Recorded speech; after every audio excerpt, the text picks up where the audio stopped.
He bought the woman he destroyed in the past, and now demands that she bear him a child every night without a choice. She accepted the deal to reclaim her life, but she would never surrender her soul to a man made of silence and guilt. In the mansion where everything is control and desire, she hides something that could become her ultimate trump card. If you enjoy love and romance stories, watch until the end, you won't regret it. Subscribe to this channel and leave a comment telling us where you're listening to this beautiful story from. Let's continue. She had vanished from the world, not through death but through surrender. Marina Shaw was a woman made of heavy silences, of steps that barely touched the ground, and of memories held like poorly healed wounds. She lived in a small coastal town in Cornwall, where the cold cut the skin in the months of January and February, and where the locals pretended not to recognize her when she walked down the high street to buy groceries. She sustained her minimal existence by selling homemade cakes to a local bakery and writing letters she never had the courage to send. 3 years earlier, Marina had been the center of a scandal that exploded in every newspaper in the country. Accused of participating in a fraudulent bidding scheme at London City Hall, where she worked as an architect in charge of public works, she saw her life crumble on national television. The trial was cruel, broadcast live, with cameras capturing every tear, every tremor in her voice as she repeated, "I didn't do this. I'm not that person." But the evidence seemed solid. The documents bore her signature, and the entire UK had condemned her before the court even did. Her career was over. Her 8-year marriage to Edward fell apart in a matter of weeks. Her friends vanished like morning mist. Her family, ashamed, asked her to stay away until things calmed down.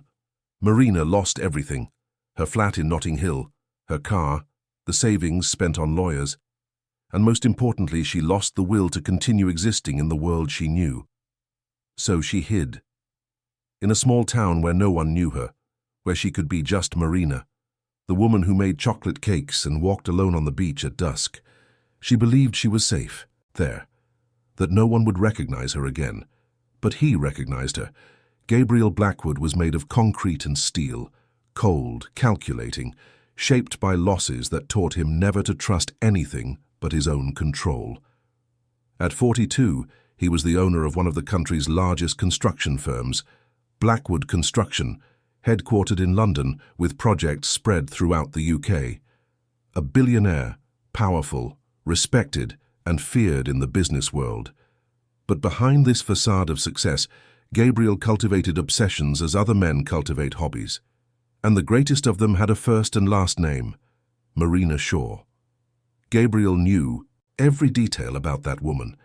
He knew she drank her coffee without sugar, that she bit her lower lip when she was nervous, that she had a small scar on her chin from a childhood bicycle fall. He knew because he had spent 2 years observing her, even before the scandal broke. As an independent technical consultant hired by the Crown Oversight Office to investigate irregularities in public works, Gabriel had access to all the processes at London City Hall, and it was he who discovered the inconsistencies in the projects signed by Marina. But it wasn't just professional. Gabriel perfectly remembered the day he first saw her, in a technical meeting about the revitalization of the city centre. She was explaining an architectural project, her eyes shining with passion for her work, her hands moving gracefully as she spoke about how public spaces could transform lives. Gabriel was mesmerized, not just by her beauty, but by the strength she emanated, by her crystal-clear intelligence, by the way she made everything seem possible. From that day on, he began to follow her, not physically but documentarily. He studied her every project, every work she signed, every decision she made. He discovered that Marina was a brilliant architect, known for creating spaces that truly served people, especially in more deprived communities. He also discovered that she was married, but that her husband seemed more interested in his own political career than in her. And it was during this obsessive investigation that Gabriel found the irregularities. Her signatures on documents she had probably never seen, approvals of inflated budgets, modifications to projects that benefited certain companies. The evidence was too solid to ignore, even if a part of him didn't want to believe that Marina was involved. Gabriel submitted the full report to the Oversight Office, including all the evidence he had collected. But when he saw Marina being arrested live on television, when he saw the despair on her face, something inside him shattered. He knew she wasn't guilty, not in the way they were painting it. The evidence was real, but Gabriel suspected that Marina had been used, manipulated, turned into a scapegoat to protect the real culprits. But it was too late. The scandal had exploded, and Gabriel was publicly recognized as the investigator responsible for exposing the fraud. He received awards, recognition, new multi-million-pound contracts. Meanwhile, Marina disappeared from the world. Gabriel tried to forget her. He threw himself into his work, expanded his business, accumulated more power and money. But every night before he slept, he remembered her eyes in the courtroom, her trembling voice saying she wasn't that person, and guilt gnawed at him from the inside like acid. 2 years later, he hired a team of private investigators to find her. It wasn't difficult. Marina Shaw was living as Mary Smith in a small town in Cornwall, working in a bakery and living in a small one-bedroom flat with a sea view. Gabriel spent weeks planning what he would do when he found her. He didn't just want to apologize. Apologies wouldn't give her life back. They wouldn't erase the public humiliation she had suffered. He wanted more than that. He wanted the possibility of redemption, for her and for him. It was on a late August afternoon, when the summer still warmed the Cornish coastal air, that Gabriel drove his black Porsche through the narrow streets of the town where Marina was hiding. He found her walking on the beach barefoot, her brown hair loose in the wind, a simple blue cotton dress contrasting with her sun-kissed skin. For a moment, he just stood there watching her from a distance. She was different. Thinner, her face more lined, but there was a serenity about her that Gabriel didn't remember seeing before. As if the pain had burned away everything superficial, leaving only the essential. When Marina saw him, she stopped instantly. The blood drained from her face. Her hands trembled. Gabriel knew she recognized him, even though he had a beard and longer hair, dressed casually instead of the suits he wore in court. "Marina Shaw," he said, approaching slowly. "My name is Mary Smith," she replied, her voice deeper than he remembered but still musical. "Not to me." Gabriel stopped 2 meters away. "To me, you will always be Marina, the most brilliant woman I have ever met, and the one I helped to destroy." She closed her eyes for a moment as if gathering her strength. When she opened them, Gabriel saw a firmness that surprised him. "What do you want?" Marina asked directly. "To talk. Just to talk." "We have nothing to talk about. You did your job. I paid the price. It's over." Gabriel took another step toward her. "It's not over. Not for me. I know you didn't do it, Marina. Not the way they painted it. I know they used you." Her eyes shone with unshed tears. "And what does that matter now? 3 years later. My life is over, Gabriel Blackwood. My career, my marriage, my family, everything. Nothing you say will change that." "It can," Gabriel said with a conviction he didn't know where it came from. "I have enough power to clear your name, to prove that you were a victim, not a culprit, to give you back your identity." Marina laughed, but it was a joyless sound. "And what would be the price? Because men like you don't do anything for free." Gabriel hesitated. He had come prepared for this question, but in her presence, with the sea breaking on the rocks behind them and the wind carrying the scent of salt, his calculated proposal seemed too raw. "I want you to come back to London with me. I want you to live in my house. I want to take care of you while I work to clear your name." "Take care of me?" Marina crossed her arms. "Or possess me?" Her frankness disarmed him. Gabriel wasn't used to people confronting him directly. In his world, everyone was careful, diplomatic, self-serving. Marina had nothing left to lose, and that made her dangerous. "Both," he admitted. Marina stared at him for a long moment. Gabriel could see her mind working, weighing the options.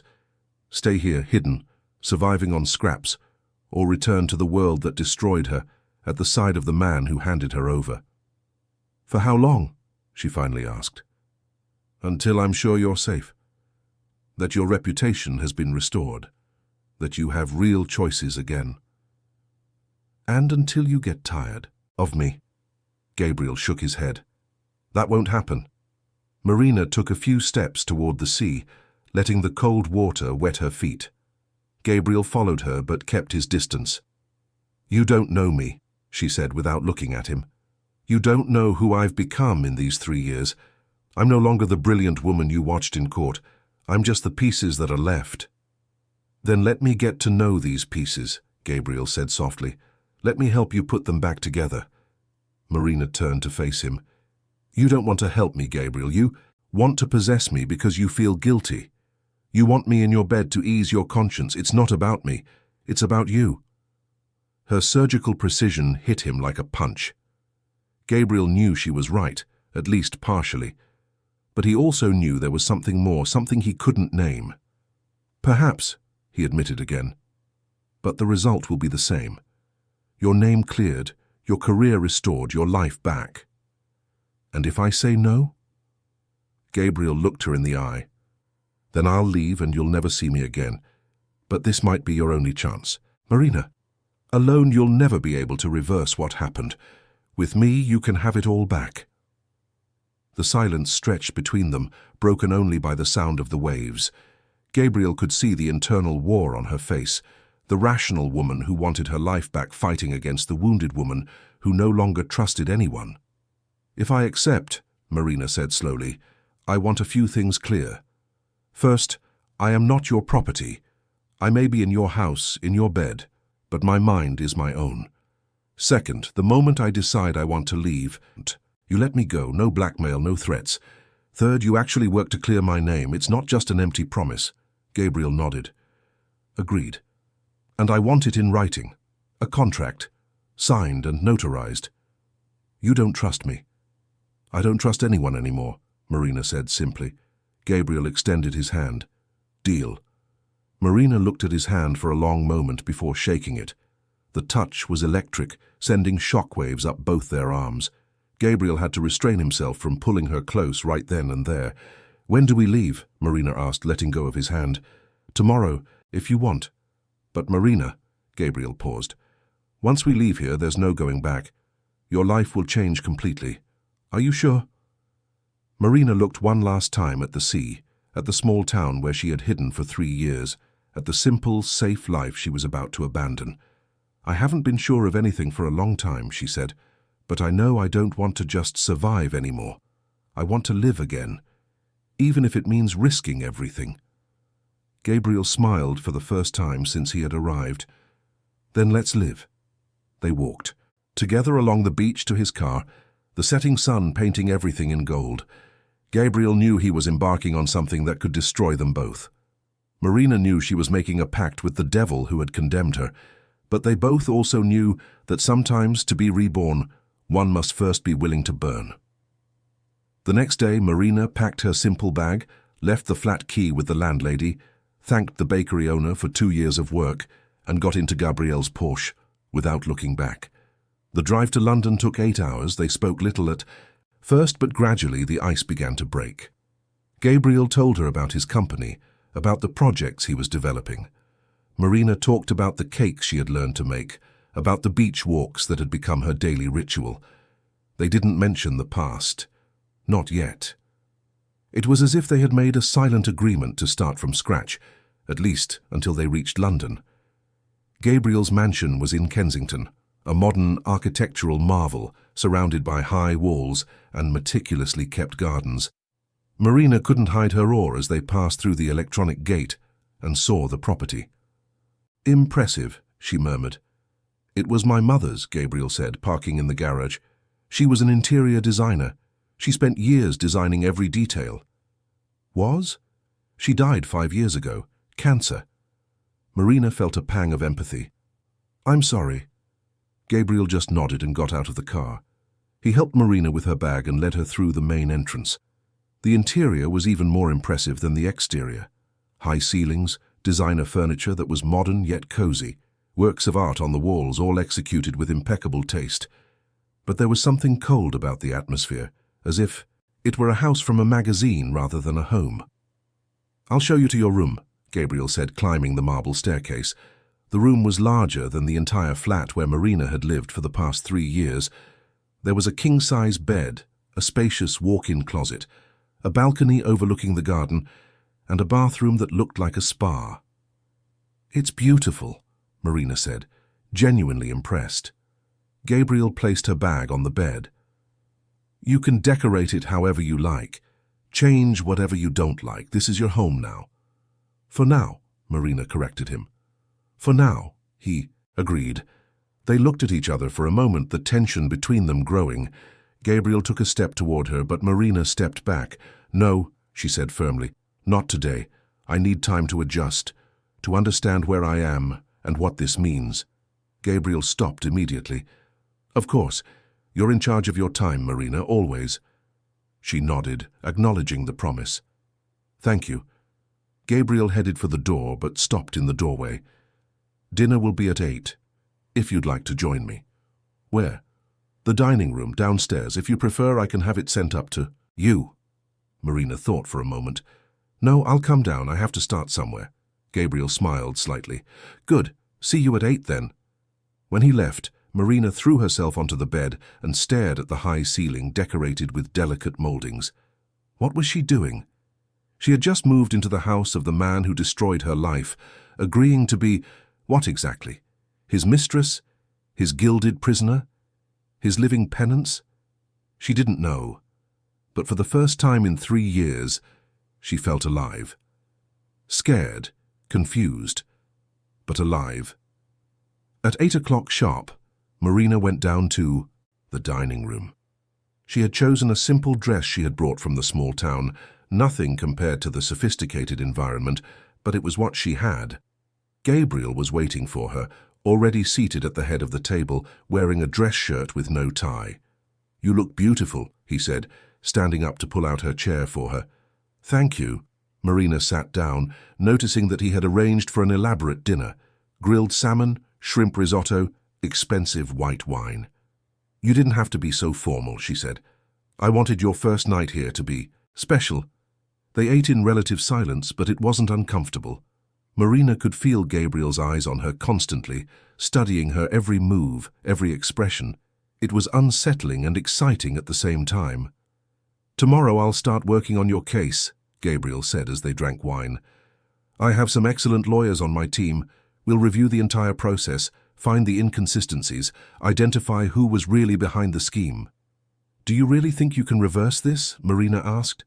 "I'm certain of it." Gabriel looked her in the eye.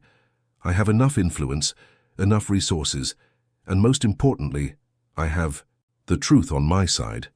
And if it doesn't work, it will," he said with an absolute conviction that made Marina believe, at least for that moment. After dinner, Gabriel led her to the living room, where they sat in armchairs in front of a lit fireplace. Marina curled up in the armchair, her feet tucked under her, watching the flames dance. "Can I ask you a question?" she said. "Of course." "Why me? Why care so much about a woman you barely knew?" Gabriel was quiet for a long time, staring at the fire. "Because you were different. In all those meetings, among all those self-serving politicians and businessmen, you spoke about architecture as if it were poetry, as if you truly believed you could change the world by building better spaces. And when I saw you being destroyed," he paused, "I felt like a part of the world's beauty was being eliminated." Marina felt her eyes well up. "You didn't save me out of guilt. You saved me out of obsession." "Perhaps," Gabriel looked at her. "Does that scare you?" Marina considered the question honestly. "It should, but it doesn't. I don't know why." "Because you felt it too," Gabriel said softly. "In those meetings. I saw you looking at me sometimes. It was as if we recognized something in each other." It was true. Marina remembered Gabriel from the technical meetings, always quiet in the corner, observing everything with those intense eyes. There was something about him that unsettled her, that made her self-conscious in a way she didn't feel with her own husband. "That doesn't make any of this right," she said. "No," Gabriel agreed, "but it makes it inevitable." The air between them crackled with electricity. Gabriel stood up and extended his hand to her. "Come with me." Marina hesitated for only a second before taking his hand. Gabriel led her up the stairs, down the long corridor, to a door she hadn't noticed before.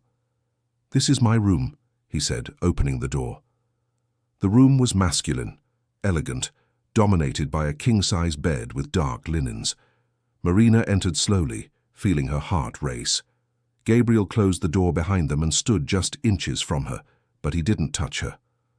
"I'm going to kiss you now," he said, his voice hoarse. "If you don't want me to, push me away." Marina didn't push him away. Instead, she lifted her face toward his, her lips parted, her body trembling with anticipation. The kiss was devastating, slow, deep, charged with 3 years of repressed tension. Gabriel held her face in his hands as if she were the most precious thing in the world, and Marina melted against him, momentarily forgetting where she was and why. When they broke apart, they were both breathing heavily. "Marina," Gabriel murmured against her lips. "I know," she replied, her hands clutching his shirt. "I know this is madness, but I can't stop." Gabriel lifted her into his arms and gently laid her on the bed. "Don't stop, please, don't stop." And she didn't. That night, Marina Shaw gave herself to the man who destroyed her life, knowing she was embarking on something that could either save her or destroy her completely. But for the first time in 3 years, she felt completely alive. The first few days in Gabriel's mansion were like living in a dream that could turn into a nightmare at any moment. Marina would wake up every morning in his bed, her body still marked by the intense touches of the night before, and for a few seconds, she would forget where she was. Then reality would hit. She was in the house of the man who had handed her over to the authorities, sleeping with him, depending on him to rebuild the life he had helped destroy. It was an absurd, unsettling situation, but one that somehow made sense in a twisted logic that only the two of them understood. Gabriel always got up before her, but he would leave coffee prepared on a tray by the bedside, along with a red rose he picked from the garden. It was a small gesture, but it touched Marina in an unexpected way. He seemed determined to care for her with the same intensity with which he possessed her every night. And the nights were intense. Gabriel touched her as if he were memorizing every inch of her skin, as if he wanted to engrave Marina onto his very soul. It wasn't just desire. It was adoration mixed with a thirst that seemed insatiable. He would whisper her name like a prayer, hold her against his chest as if she might disappear if he let his guard down. Marina was surprised by her own response. After 3 years of feeling dead inside, numb to any kind of pleasure, she was rediscovering what it meant to desire and be desired. Gabriel awakened sensations she didn't even know still existed, making her feel powerful and feminine in a way she had never experienced, not even in her marriage to Edward. But during the day when Gabriel left for work, Marina was left alone in the immense mansion, and the reality of what she was doing would hit her in waves. She was living on the charity of a man she barely knew, completely dependent on him financially, emotionally, physically. It was exactly the kind of situation she had sworn to herself she would never accept. Eleanor, the housekeeper who had worked for Gabriel for 15 years, treated her with a mixture of curiosity and caution. She was a black woman in her 50s, from Brixton, who had raised 2 children almost single-handedly, and whom Gabriel had brought to London when he expanded his business. She had known Gabriel since his early 20s, when he was still building his empire, and Marina could see that her presence in the house intrigued Eleanor. "The boys never brought a woman to live here," Eleanor commented one morning, as Marina had coffee in the huge kitchen. "Girlfriends, yes, but never to stay. You must be special." "Or trouble," Marina replied with a half-smile. Eleanor laughed. "Sometimes they're the same thing, aren't they?" Marina liked her immediately. Eleanor had that practical wisdom of women who had faced life head-on, without romanticizing it, but also without losing the ability to find joy in the small details. "Can I ask you something?" Marina said hesitantly. "You can, dear. Has Gabriel always been this intense?" Eleanor stopped organizing the dishes and looked at Marina with those dark eyes that seemed to see beyond words. "That boy carries pains that don't fit in his chest," she finally said. "Lost his mother too young. His father was never any good, built everything himself. When he loves with everything. When he hates, the same. He doesn't know how to do anything by halves." And now? What does he feel for me? Eleanor smiled in a way that made Marina feel like a child trying to understand the adult world. That's something you'll have to find out for yourself, dear. But I can tell you one thing, in the 15 years I've known Gabriel Blackwood, I've never seen him look at a woman the way he looks at you. It's like you're both his salvation and his ruin. Eleanor's words echoed in Marina's mind for the rest of the day. Salvation and ruin. That was exactly how she felt too. Gabriel kept his promise about working on her case. Every evening during dinner, he would update Marina on the progress of the investigations. He had hired a team of lawyers specializing in criminal and administrative law, as well as private investigators, to track down the real culprits behind the scheme at City Hall. "We found something interesting," Gabriel said on a Thursday, opening a folder of documents on the dining table. "Your ex-husband, Edward Prescott, signed several contracts as a city councillor that directly benefited the companies involved in the scheme, and he signed them using information that only you, as the architect in charge, could have provided." Marina felt her stomach churn. "Are you saying Edward used me? That he took information from my projects to facilitate corruption?" "That's what it looks like. He had access to all your files, didn't he? As your husband, you probably discussed work at home." Marina remembered the nights Edward would ask about her projects, feigning interest, asking to see the budgets, the deadlines, the suppliers. She thought he was being a supportive husband, interested in her career. In reality, he was gathering information for political gain. "Son of a bitch," she muttered, anger rising in her throat like bile. Gabriel reached out and touched her hand. "We're going to prove it, Marina. We're going to expose what he did to you. What if he denies it? What if he says the information was public? It wasn't. Some of it only you had access to. And more importantly, we found evidence that Edward received bribes to facilitate the approval of certain works. Bribes that were deposited into a joint account you supposedly held." Marina's eyes widened. "What joint account?" "I never opened a joint account with him." Gabriel showed her a photocopy of bank documents. There was her signature, or a very good imitation of it, authorizing the opening of an account at the bank where Edward was already a client. "They forged my signature," Marina said, her voice trembling with rage. "Edward forged my signature to open an account where he received bribes, and then used that to frame me when the scheme was discovered." "Exactly. He turned you into the perfect scapegoat.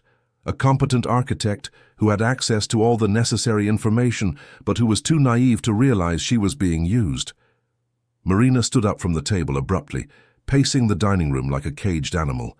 Edward's betrayal was worse than anything she had imagined. Not only had he abandoned her when the scandal broke, but he had orchestrated the entire situation. 3 years, she said, her voice hoarse with emotion. 3 years living with the guilt, thinking that somehow I had failed, that I had been negligent, that I deserved everything that happened to me. And all along it was him. The man who slept beside me every night was sabotaging me. Gabriel approached her but kept his distance, respecting the space Marina needed to process the revelation. "Marina, I know it's hard, but this is good. Now we have a way to prove your innocence. We can reverse everything." Marina turned to him, her eyes shining with a mixture of relief and fury. "I want him to pay. I want Edward Prescott to pay for every day I spent hating myself, for every night I cried thinking I was a failure, for every time I thought about giving up on life." Gabriel smiled, but it was a dark smile. "He will pay. I promise you." "How?" "Leave that to me." That night, Gabriel made love to Marina with a different intensity. There was something wild in him, a need to claim, to mark, to possess.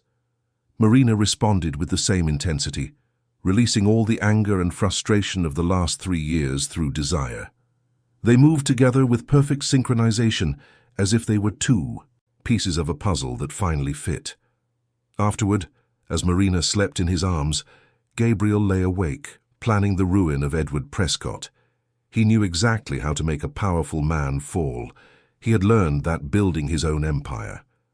In the following days, Gabriel put his plan into motion. He used his influence in the media to leak information about Edward, always strategically, always with solid proof. First came the suspicious bank accounts, then the connections between Edward and the companies that benefited from the fraudulent contracts. Finally, the evidence that he had used privileged information obtained through his wife to facilitate the scheme. Edward tried to defend himself, but Gabriel had built too solid a case. Within 2 weeks, Marina's ex-husband was under investigation by the Crown Prosecution Service, had lost his seat as a councillor, and was facing criminal charges. Marina watched it all on television, feeling a dark satisfaction as she saw the man who destroyed her being exposed in the same way she had been. But it wasn't just revenge. It was justice. "Now we'll work on officially clearing your name," Gabriel said, hugging her from behind as they watched the news. "With Edward exposed as the real culprit, it will be easy to overturn your conviction." Marina leaned back against him, feeling protected and powerful at the same time. "Thank you," she murmured, "for everything." "Don't thank me yet," Gabriel kissed the top of her head. "This is just the beginning." But as the days went by, Marina began to notice changes in Gabriel. He became more possessive, more controlling. He wanted to know where she was at all times, grew restless when she went out alone, even if it was just to the garden. During sex, he held her tighter as if she might escape if he relaxed. "Why do you never tell me about your family?" Marina asked one night, after they had tried to talk about his childhood, and Gabriel had deflected the subject as he always did. "There's not much to tell," he replied, his body tense. "Everyone has a family, Gabriel. Parents, siblings, aunts, uncles. Did you just appear in the world as an adult?" Gabriel got out of bed and went to the window, looking out at the illuminated garden. Marina could see the tension in his back muscles. "My father left me when I was 5, he said finally. "My mother raised me and my younger brother alone. She worked 3 jobs to support us, died of exhaustion at 50.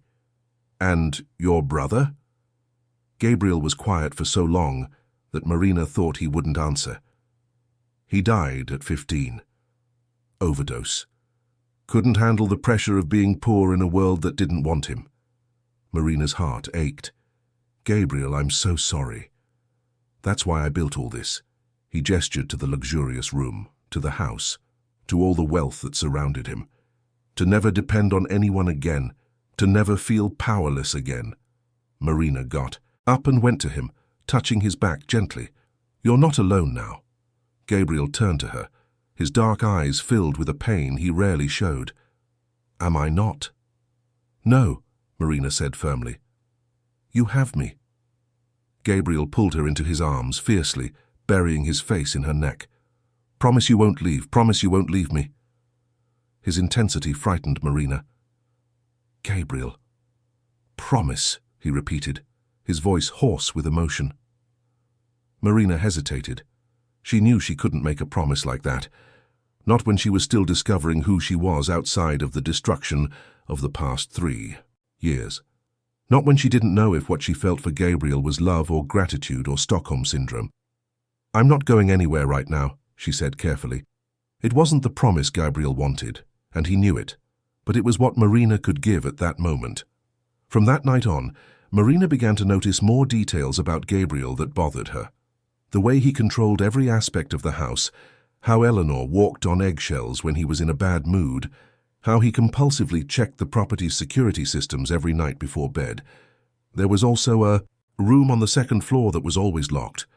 When Marina asked about it, Gabriel simply said it was a private office where he kept important documents, but she noticed he never went in there when she was around. "Eleanor," Marina asked one afternoon when Gabriel was at work, "what's in the locked room on the 2nd floor?" Eleanor stopped folding the clean laundry, her face closing off. "That's not my business, dear, and it shouldn't be yours either." "But you know what's in there," Eleanor sighed. "It's his mother's things, paintings, clothes, furniture. Gabriel locked it all up after. She died and never opened it again. Said he couldn't bear to look." Marina nodded, understanding. Grief was a complicated thing, and everyone dealt with it differently.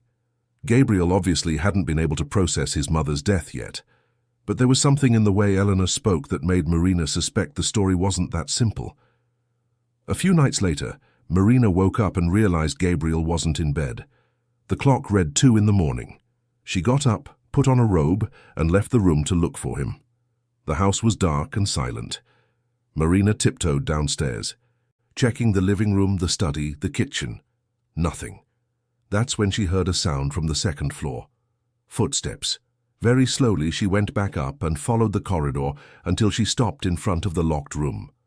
The door was ajar, and a light was on inside. Marina carefully pushed the door open and entered the room. What she saw made her gasp. It wasn't just Gabriel's mother's belongings. The walls were covered with paintings, but not normal paintings. They were portraits of women, all brunettes, all with features similar to Marina's. The faces were different, but there was a disturbing resemblance among them all. And in the center of the main wall there was a larger, more detailed painting. It was a portrait of her, of Marina, but not just a generic painting. It was her, exactly as she was now, with the haircut she'd gotten recently, with the expression she made when she was concentrating. It was as if someone had watched her for hours to capture every detail. "She painted you long before I met you." Marina spun around. Gabriel was in the doorway, wearing only pajama bottoms, his eyes fixed on the painting. "Who painted it?" Marina asked, her heart pounding. "My mother. She always painted women like this, said she dreamed of them, that one day I would find one of them and be happy." Marina looked at the painting again. The resemblance was impossible to ignore. "Gabriel, this isn't normal. How could she paint my face before she met me?" Gabriel entered the room and stood beside her, both of them looking at the painting. "I don't understand it either, but when I saw you for the first time in that meeting, it was as if she had stepped out of the painting and come to life." Marina felt a chill. It was too disturbing to be a coincidence. When did she paint this? 3 months before she died. It was the last thing she did. Marina looked at the other paintings on the wall. Now that she was paying attention, she could see that some had dates. The oldest was from 15 years ago. They all showed women with similar features, as if Gabriel's mother had spent years painting variations of the same face. "Why did you never tell me about this?" Marina asked. "Because I knew you'd find it. Strange, that you'd be scared." Marina turned to face him. "And I shouldn't be. Gabriel, this is disturbing. Your mother spent years painting women who look like me, and you don't find that at least a little weird?" "I think she knew," Gabriel said calmly. "I think somehow she knew you existed, that one day we would meet, and she painted you to prepare me." "Gabriel, are you listening to yourself? This isn't romantic. It's obsession. Your mother was obsessive, and you inherited it from her." Gabriel moved closer to Marina, his eyes intense. "And what if I am? What if I'm obsessive about you? Does that change anything? Does it change what I feel, what you feel?" Marina instinctively stepped back. "It changes everything, because it means you don't want me for who I am. You want me because I look like a fantasy your mother planted in your head." "That's not true, isn't it? Then tell me, Gabriel, if I were completely different physically, blonde, short, with light eyes, would you still have been interested in me in those meetings?" Gabriel was quiet, and his silence was answer enough. Marina felt nauseous. "Oh my God, you didn't save me, Gabriel. You collected me, like a doll that looks like your mother's drawings." "Marina, it's not like that." "It's exactly like that," Marina shouted, her voice echoing in the silent room. "You found me at my most vulnerable, offered me everything I needed, brought me to your house like a trophy, and I fell right into your trap." Gabriel tried to approach her, but Marina pushed him away. "Don't touch me. Not now." She ran out of the room, down the stairs, and locked herself in her bedroom. Gabriel knocked on the door a few times, asking to talk, but Marina didn't answer. She spent the night awake, staring at the ceiling, trying to process what she had discovered. It all made sense now.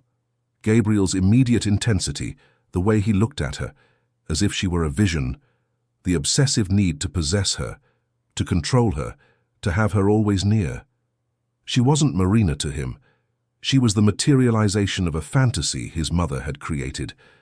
And the worst part was that, despite all logic, despite knowing she should be angry and scared, a part of her still desired him. still wanted to wake up in his arms, still felt alive when he touched her. Maybe she was just as sick as he was. The next morning, Gabriel knocked lightly on the door and entered without waiting for a response. Marina was sitting on the bed, still in her robe, her eyes red from lack of sleep. "We need to talk," he said. "I think we talked enough last night." Gabriel sat on the edge of the bed, keeping his distance. "Marina, I know those paintings are disturbing. I know it seems like obsession, like madness. But that doesn't change what I feel for you." "And what do you feel, Gabriel? Love? Or just the satisfaction of finally finding your perfect doll?" Gabriel looked her in the eye. "At first, maybe that's what it was. Maybe I was interested in you because you looked like the paintings. But that changed, Marina. Over the last few months, getting to know the real you, seeing your strength, your intelligence, your way of facing the world, I fell in love with who you are, not what you look like." Marina wanted to believe him. She desperately wanted to believe there was something real between them, beyond the sick obsession she had discovered the night before. "How can I be sure?" she asked. "How can I know I'm not just a whim, a fixation that will pass when you get tired of me?" Gabriel reached out his hand, and after hesitating, Marina let him touch hers. "Because I'll prove it to you every day if I have to. I'll prove that what I feel is real." Marina squeezed his hand. "And if you can't?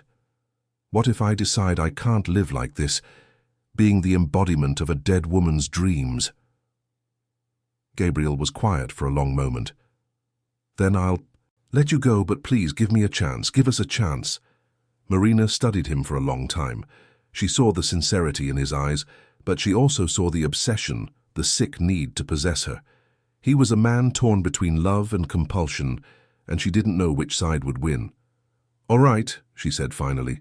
"One chance, but with conditions." "What conditions?" "First, you close that room. Donate the paintings, burn them. I don't care, but they are out of our lives. Second, you stop treating me like I'm going to break if you're not. Always around. I survived 3 years on my own. I can leave the house without an escort. Third, you start therapy to deal with your mother's death and these obsessions." Gabriel hesitated. "I don't know if I can get rid of the paintings. They're all I have of her." "Gabriel, your mother wasn't those paintings. Your mother was the good memories you have of her, the love she gave you, the lessons she taught you. If you can't get rid of them, it's because you still haven't processed her death in a healthy way." Gabriel nodded slowly. "All right, I'll think about it." "Don't think, do it, or this conversation is pointless." Gabriel looked her in the eye and saw that Marina wasn't bluffing. She was really willing to leave if he didn't change. "All right," he said. "I'll get rid of the paintings, and I'll start therapy. Promise?" "I promise." Marina leaned in and kissed him softly. "Then let's try again." Gabriel pulled her into his arms, burying his face in her neck. "I love you, Marina. I know it's complicated. I know it's not normal, but I love you." Marina closed her eyes, allowing herself to feel his affection. "I love you too," she murmured. "God help me, but I love you too." They held each other for a long time, both knowing they were embarking on a difficult journey. Love built on obsession and guilt rarely ended well, but sometimes, very rarely, love was strong enough to heal even the deepest wounds. Marina hoped this was one of those rare cases. Gabriel kept his promise, but not in the way Marina expected. Instead of simply discarding his mother's paintings, he decided to hold a farewell ceremony. On a Saturday morning, 3 weeks after their argument, he woke Marina early and took her to the mansion's backyard. A bonfire was prepared in the center of the garden, and beside it all of his mother's paintings were carefully stacked. Gabriel was visibly shaken, his hands trembling as he held a match. "Are you sure you want to do this?" Marina asked, touching his arm. "No," Gabriel admitted, "but I have to. For us. For me. For her too, I think." He lit the match and threw it into the bonfire. The flames rose, and one by one Gabriel fed the fire with the paintings. The last one was the portrait of Marina. He held it for a long time before finally surrendering it to the flames. "Now she can rest," he murmured, watching the paper turn to ash. "And I can truly love you." Marina hugged him from behind, feeling his tears wet her shirt.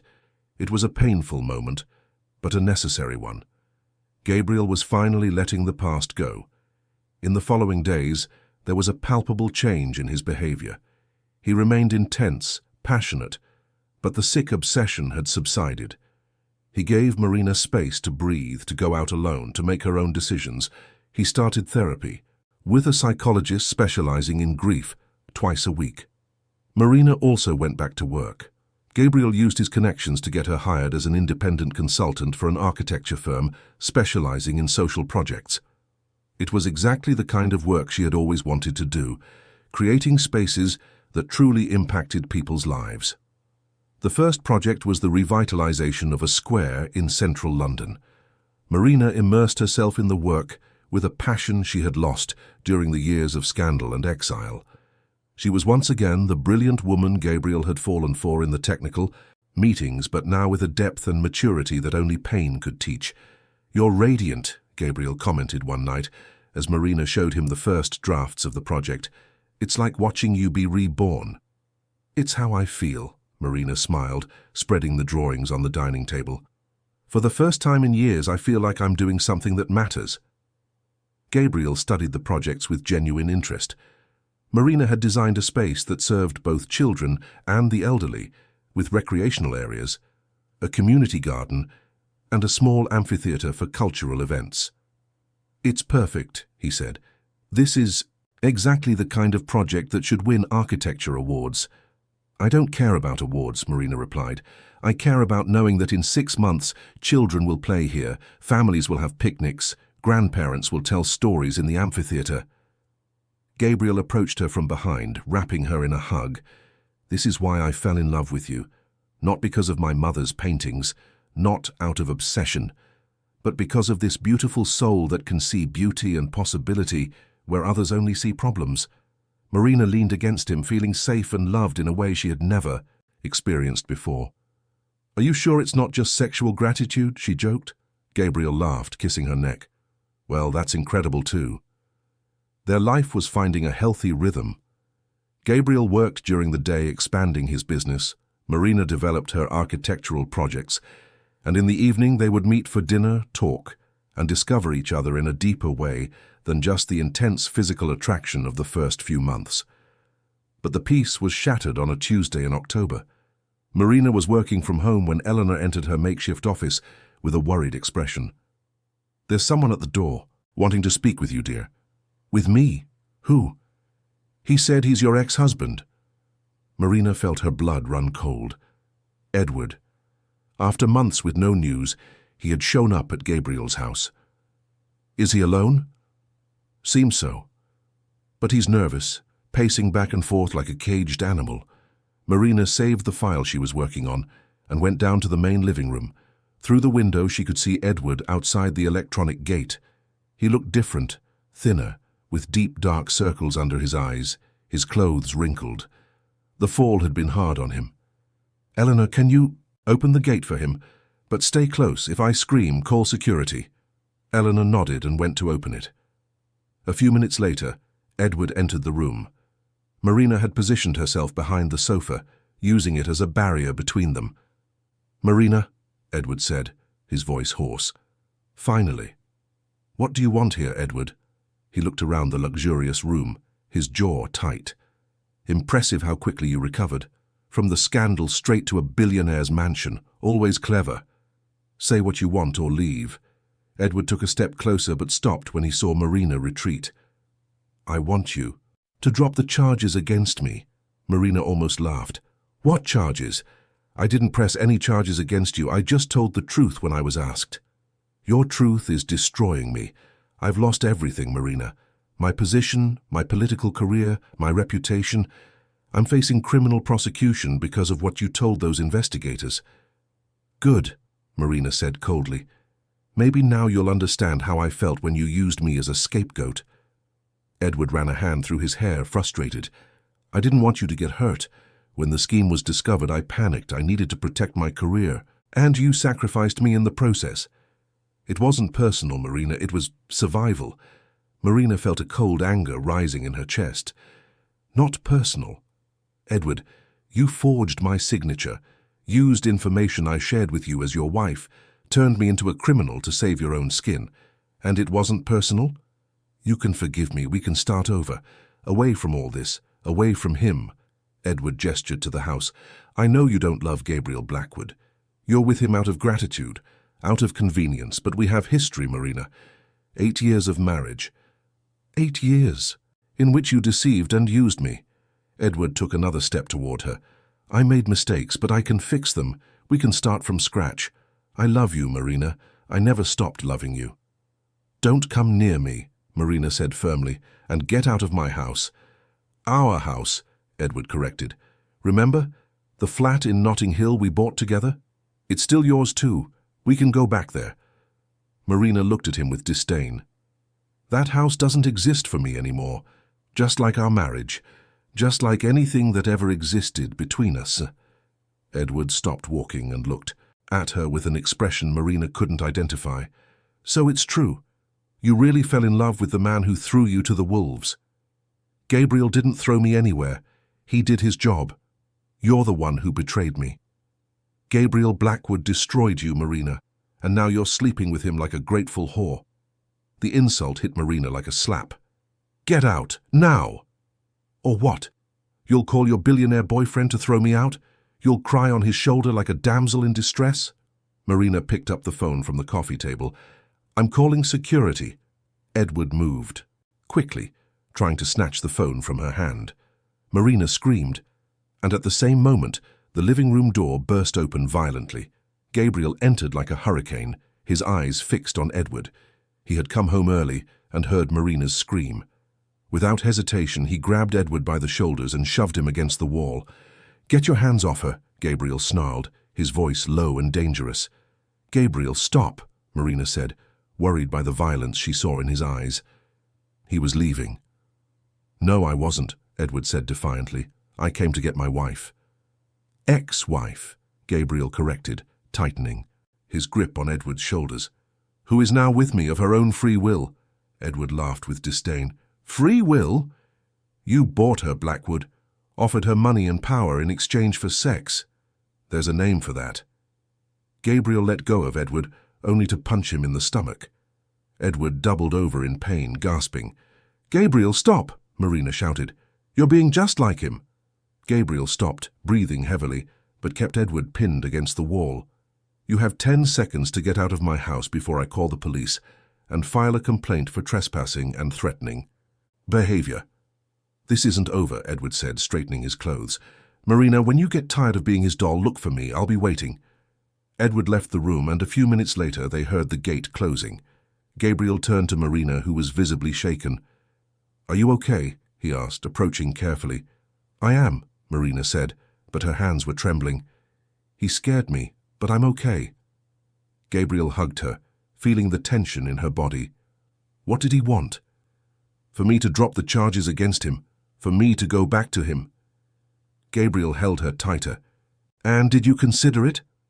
Marina pulled away to look him in the eye. How can you ask that? After everything we've been through, everything we've built together. Because he's right about one thing, Gabriel said, his voice filled with insecurity. I did buy you, Marina. I offered you money, power, security in exchange for your company. How is that different from prostitution? Marina was silent for a moment, processing his words. It's different because it wasn't just transactional. We fell in love, Gabriel, for real, in a complicated, confusing kind of sick way at first. But it's real. Are you sure? Or have you just convinced yourself of that because it was easier than admitting you're here for convenience? Marina felt a flash of anger. Are you questioning my feelings? After I faced all that madness with your mother's paintings? After I chose to stay even knowing you were obsessed with me before you even really knew me? Gabriel looked down. I'm sorry. It's just that sometimes I feel like I'm keeping you trapped here. Like you stay out of gratitude, not love. Marina took his face in her hands, forcing him to look at her. Gabriel Blackwood, listen to me carefully. I could have left 1,000 times in the last few months. I could have taken your connections, cleared my name, and disappeared from your life, but I didn't. Do you know why? Why? Because despite all the madness, despite how it all started, You made me feel alive again. You gave me back to myself. And somewhere in the middle of this whole mess, I fell in love with you. Not for your money, not for your influence, but for you. For the man who burns his own mother's paintings because he understands that love can't be built on obsession. For the man who goes to therapy because he wants to be better for the woman he loves. Gabriel kissed her with a desperate intensity, as if he wanted to engrave her words onto his very soul. "I love you," he murmured against her lips. "I love you so much it scares me sometimes. I love you too, and I'm not going anywhere." They held each other in the living room, both knowing that Edward's visit had opened wounds they thought had healed, but also knowing that they had chosen to stay together despite all the complications. That night Gabriel was more gentle than ever. He touched Marina as if she were made of crystal, whispered words of love against her skin, loved her with a tenderness she didn't know he possessed. It was as if he were proving to her and to himself that what they felt was real. Afterward, as Marina slept in his arms, Gabriel lay awake thinking about the question Edward had planted. Did Marina really love him? Or was she just grateful for the salvation he offered? The doubt ate at him, but Gabriel decided that it didn't matter how it all began. What mattered was how they chose to continue, and every day he would choose to love her in a healthy, respectful, real way. In the following months, their life found a new balance. Marina flourished at work, gaining recognition for the innovative projects she developed. Gabriel expanded his business, but always made time to be present in her life. Therapy was working for both of them, Gabriel learning to deal with his obsessions, Marina processing the trauma of the scandal years. They traveled together for the first time, spending a week at a resort on the Amalfi Coast. It was there, walking on the beach at dusk, that Gabriel asked the question that would change everything between them. "Marina," he stopped walking and turned to her. "I want to ask you an important question." Marina felt her heart race. "What question?" Gabriel knelt in the sand, taking a small velvet box from his pocket. "Will you marry me?" Marina looked at the ring, a simple and elegant solitaire, and then at the man kneeling before her. The man who had destroyed and rebuilt her, who had possessed and freed her, who had loved her in a sick way and now loved her in a healthy way. "Gabriel?" "I know it's complicated," he said quickly. "I know how it all started between us, but I want to spend the rest of my life proving that what I feel for you is real. I want to build a family with you. I want to grow old with you. I want the whole world to know that you are my wife, not because I bought you, but because you chose to stay." Marina knelt in the sand in front of him, tears streaming down her face. "Of course I will," she whispered. "I want to marry you." Gabriel slid the ring onto her finger with trembling hands, and then he kissed her as the waves broke on the shore behind them. It was a perfect moment, built on imperfect foundations, but real and true. "I love you, future Mrs. Blackwood," Gabriel murmured.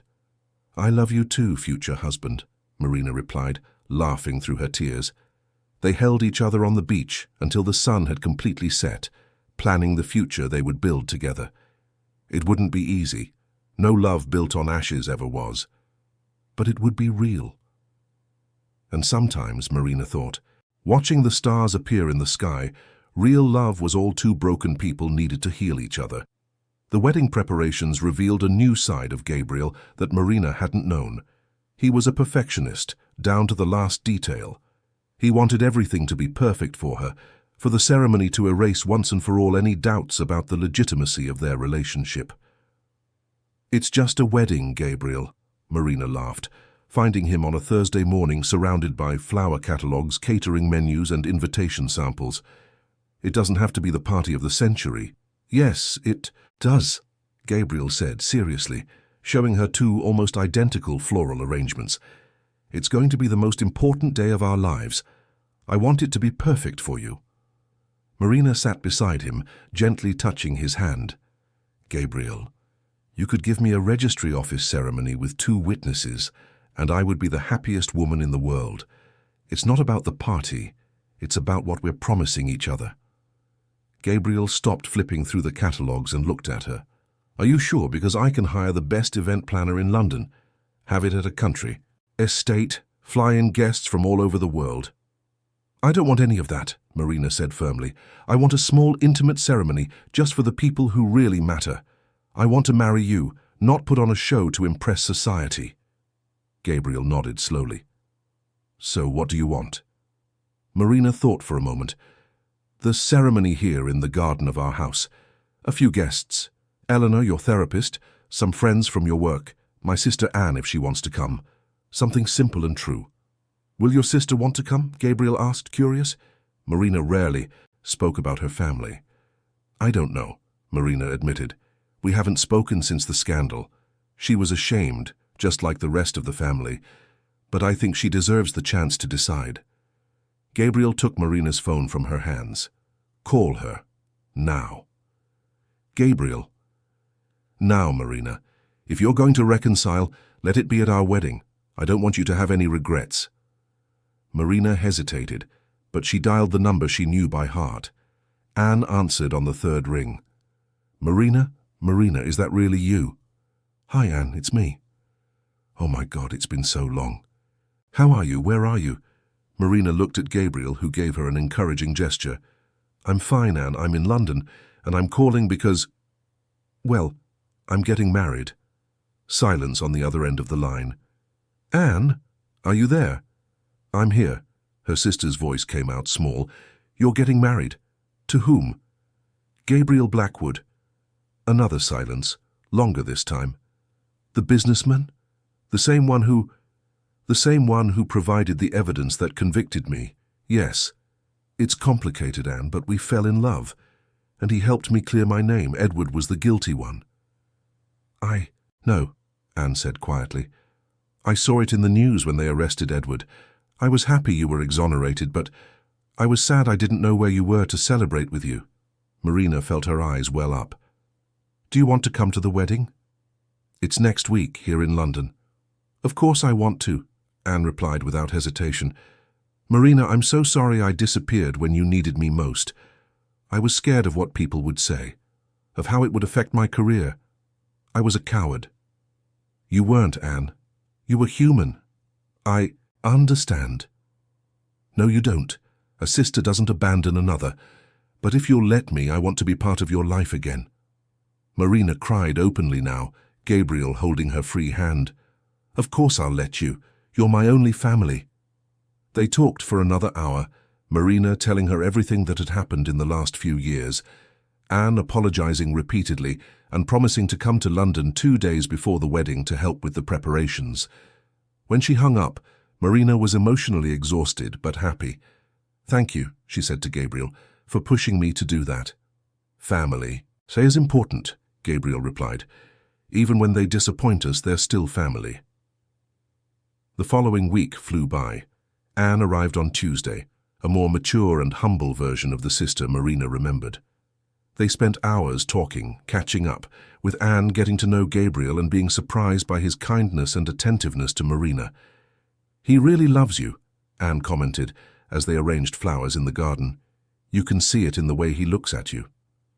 It wasn't always like this, Marina said, telling her about the first few months of their relationship, about Gabriel's mother's paintings, about the obsessions and their healing process. Love isn't perfect, Anne said philosophically. What matters is that you two chose to grow together instead of destroying each other. The wedding day dawned sunny and warm, typical for a London summer. Marina woke up in the guest room. Gabriel had insisted they sleep separately the night before to keep with tradition, and found a bouquet of white roses with a card on the bedside table. To the woman who taught me the difference between obsession and love. Thank you for choosing to stay. I love you, G. Marina smiled, feeling butterflies in her stomach. After everything they had been through, she could still get nervous at the thought of marrying him. Anne helped her get dressed. The dress was simple but elegant, a white silk mermaid-style gown that enhanced her curves without being flashy. Marina had chosen natural makeup and to leave her hair down the way Gabriel liked it best. You look beautiful, Anne said, adjusting the simple veil. Mum and Dad would be so proud. Marina felt a pang of sadness. Her parents had died in a car accident 5 years earlier, shortly before the scandal broke. Maybe it was for the best. They wouldn't have had to see their daughter being publicly humiliated. They would be, Marina agreed, and they'd be happy to know I found someone who makes me feel whole. The ceremony was exactly as Marina had dreamed, small, intimate, held in the mansion's garden decorated with white flower arrangements and delicate lights hanging from the trees.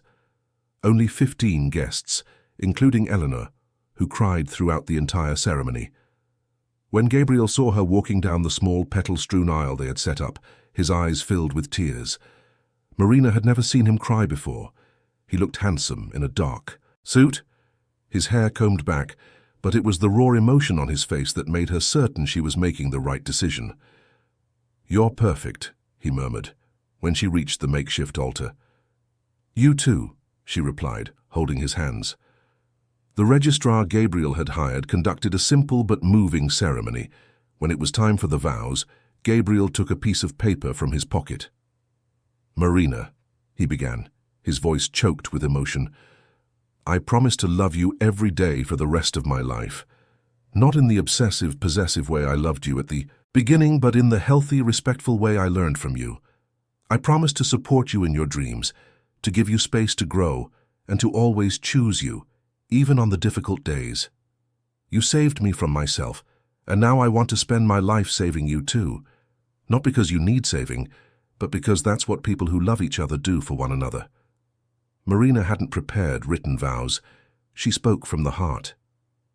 "Gabriel, you found me when I was lost, and helped me find myself again, not by rescuing me like a damsel in distress, but by showing me I was strong enough to rescue myself.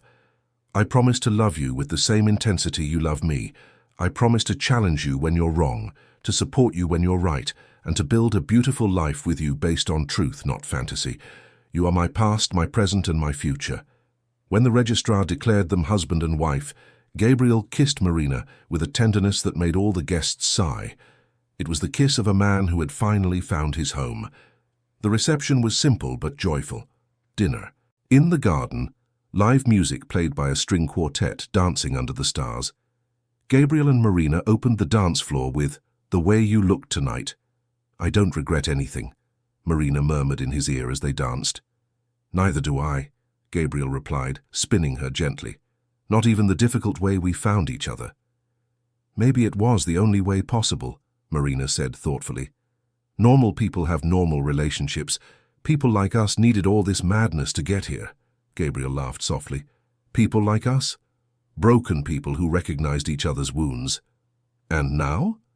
Marina looked him in the eye. "Now we heal together." Their honeymoon was in the Maldives, 10 days in a villa overlooking the sea, where they could finally relax and enjoy each other without the dramas of the past few months.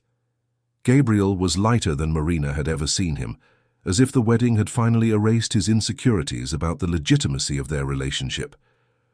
"I've been thinking about something," he said one afternoon, as they drank caipirinhas on the villa's veranda. "What?" "Children." Marina almost choked on her drink. "Children?" "Not right now," Gabriel clarified quickly. "But one day." "Do you want to have children?" Marina was quiet for a long time. "I do, but I'm scared." "Of what?" "Of not knowing how to be a mother. My reference for a loving relationship was Edward, who betrayed me. My reference for family is the one that abandoned me when I needed them. I'm afraid I won't know how to love a child the right way." Gabriel leaned in and kissed her forehead.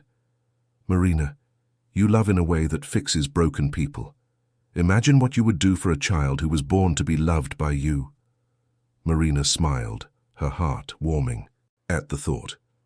"Do you think we'd be good parents?" "I think you'd be an incredible mother. And I have a lot to learn about loving in a healthy way, but I have a good teacher." They toasted to the possibility of a future with children, knowing there was still much to resolve before they got there, but happy to know they wanted the same thing.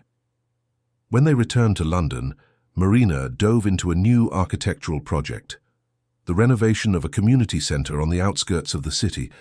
It was the kind of work that made her get up excited every morning, knowing she was making a difference in the lives of real people. Gabriel was also expanding his business, but now with a focus on sustainable and socially responsible projects. Marina's influence was changing the way he viewed success. "I'm thinking of starting a foundation," he told her one night, as he reviewed contracts in his study, "focused on social housing and urban revitalization. Would you be willing to be the technical director? Are you serious?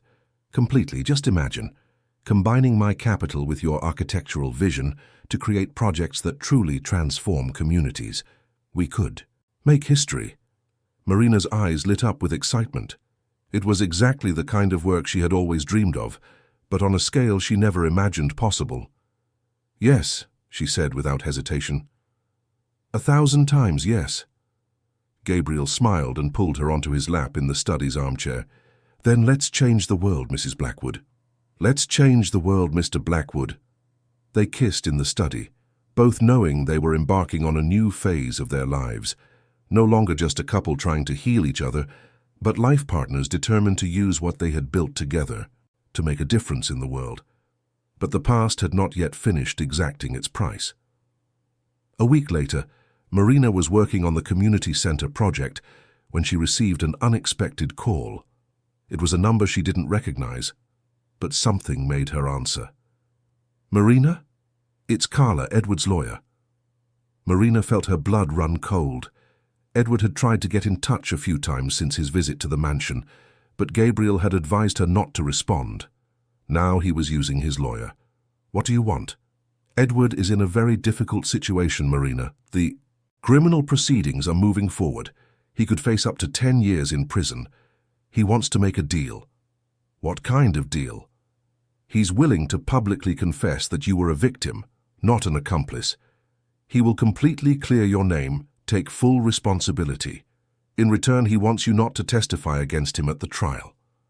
Marina was silent, processing the proposal. "And why does he think I would do that?" "Because despite everything, you were married for 8 years. Because you're a good person who doesn't want to see anyone destroyed, even someone who hurt you. Carla, Edward betrayed me, used me, turned me into a scapegoat to save his own skin. Why should I feel sorry for him now?" "Because you're not like him," the lawyer said softly. "And because this would be good for you too. His public statement would put an end to any lingering doubts about your innocence. You could go back to using your own professional name, return to public life without fear of judgment." Marina knew the lawyer was right. As much as her name had been legally cleared, there were still people who doubted her innocence. A public confession from Edward admitting everything would resolve that once and for all. "I need to think," Marina said. "Of course, but don't take too long. The trial is in a month." Marina hung up and stared at the phone, confused. Part of her wanted to see Edward pay for what he did, but another part recognized the opportunity to close that chapter of her life for good. When Gabriel came home that night, Marina told him about the call. His reaction was immediate and furious. "Absolutely not," he said flatly. "You are not helping that bastard." "Gabriel, maybe it's a good opportunity." "An opportunity for what? For him to escape the punishment he deserves? Marina, that man destroyed your life. You owe him nothing." "But I thought about what the lawyer said. If he confesses publicly, my name is cleared for good. I can go back to working under my real name. I won't have to hide anymore." Gabriel stopped pacing the room and looked at her. "Do you feel like you're hiding?" "Sometimes. When someone recognizes me, and I see that look of judgment. When I have to explain why I changed my professional name, it would be nice. It's not to have to carry that mark anymore." Gabriel sat next to her on the sofa. "Marina, you don't need his confession to be free. You are already free. You've already proven your innocence. You've already rebuilt your life." "But—" "No buts." Gabriel held her hands. "I understand the appeal, but think about it. Do you really want to give Edward the power to determine whether or not you're at peace with yourself? Do you really want your emotional freedom to depend on a confession from him?" Marina considered her husband's words. Gabriel was right. She had already freed herself from Edward and everything he represented. She didn't need his validation to move on. "You're right," she said finally. "Edward can fend for himself. I've already moved on." Gabriel smiled and kissed her gently. That's the strong woman I fell in love with. Marina called the lawyer the next day and refused the offer. Edward would have to face the consequences of his own actions without her help. 2 weeks later, they learned from the newspapers that Edward had been sentenced to 8 years in prison for accepting bribes and criminal conspiracy. Marina felt a pang of satisfaction, but mostly she felt relief. That chapter of her life had finally closed. "How do you feel?" Gabriel asked, reading the news in the paper over breakfast. "Free," Marina replied, and it was true. For the first time since the scandal, she felt she had truly left the past behind. Completely free. Gabriel smiled and handed her an official-looking piece of paper. "Then maybe it's the perfect time to sign this." Marina read the document.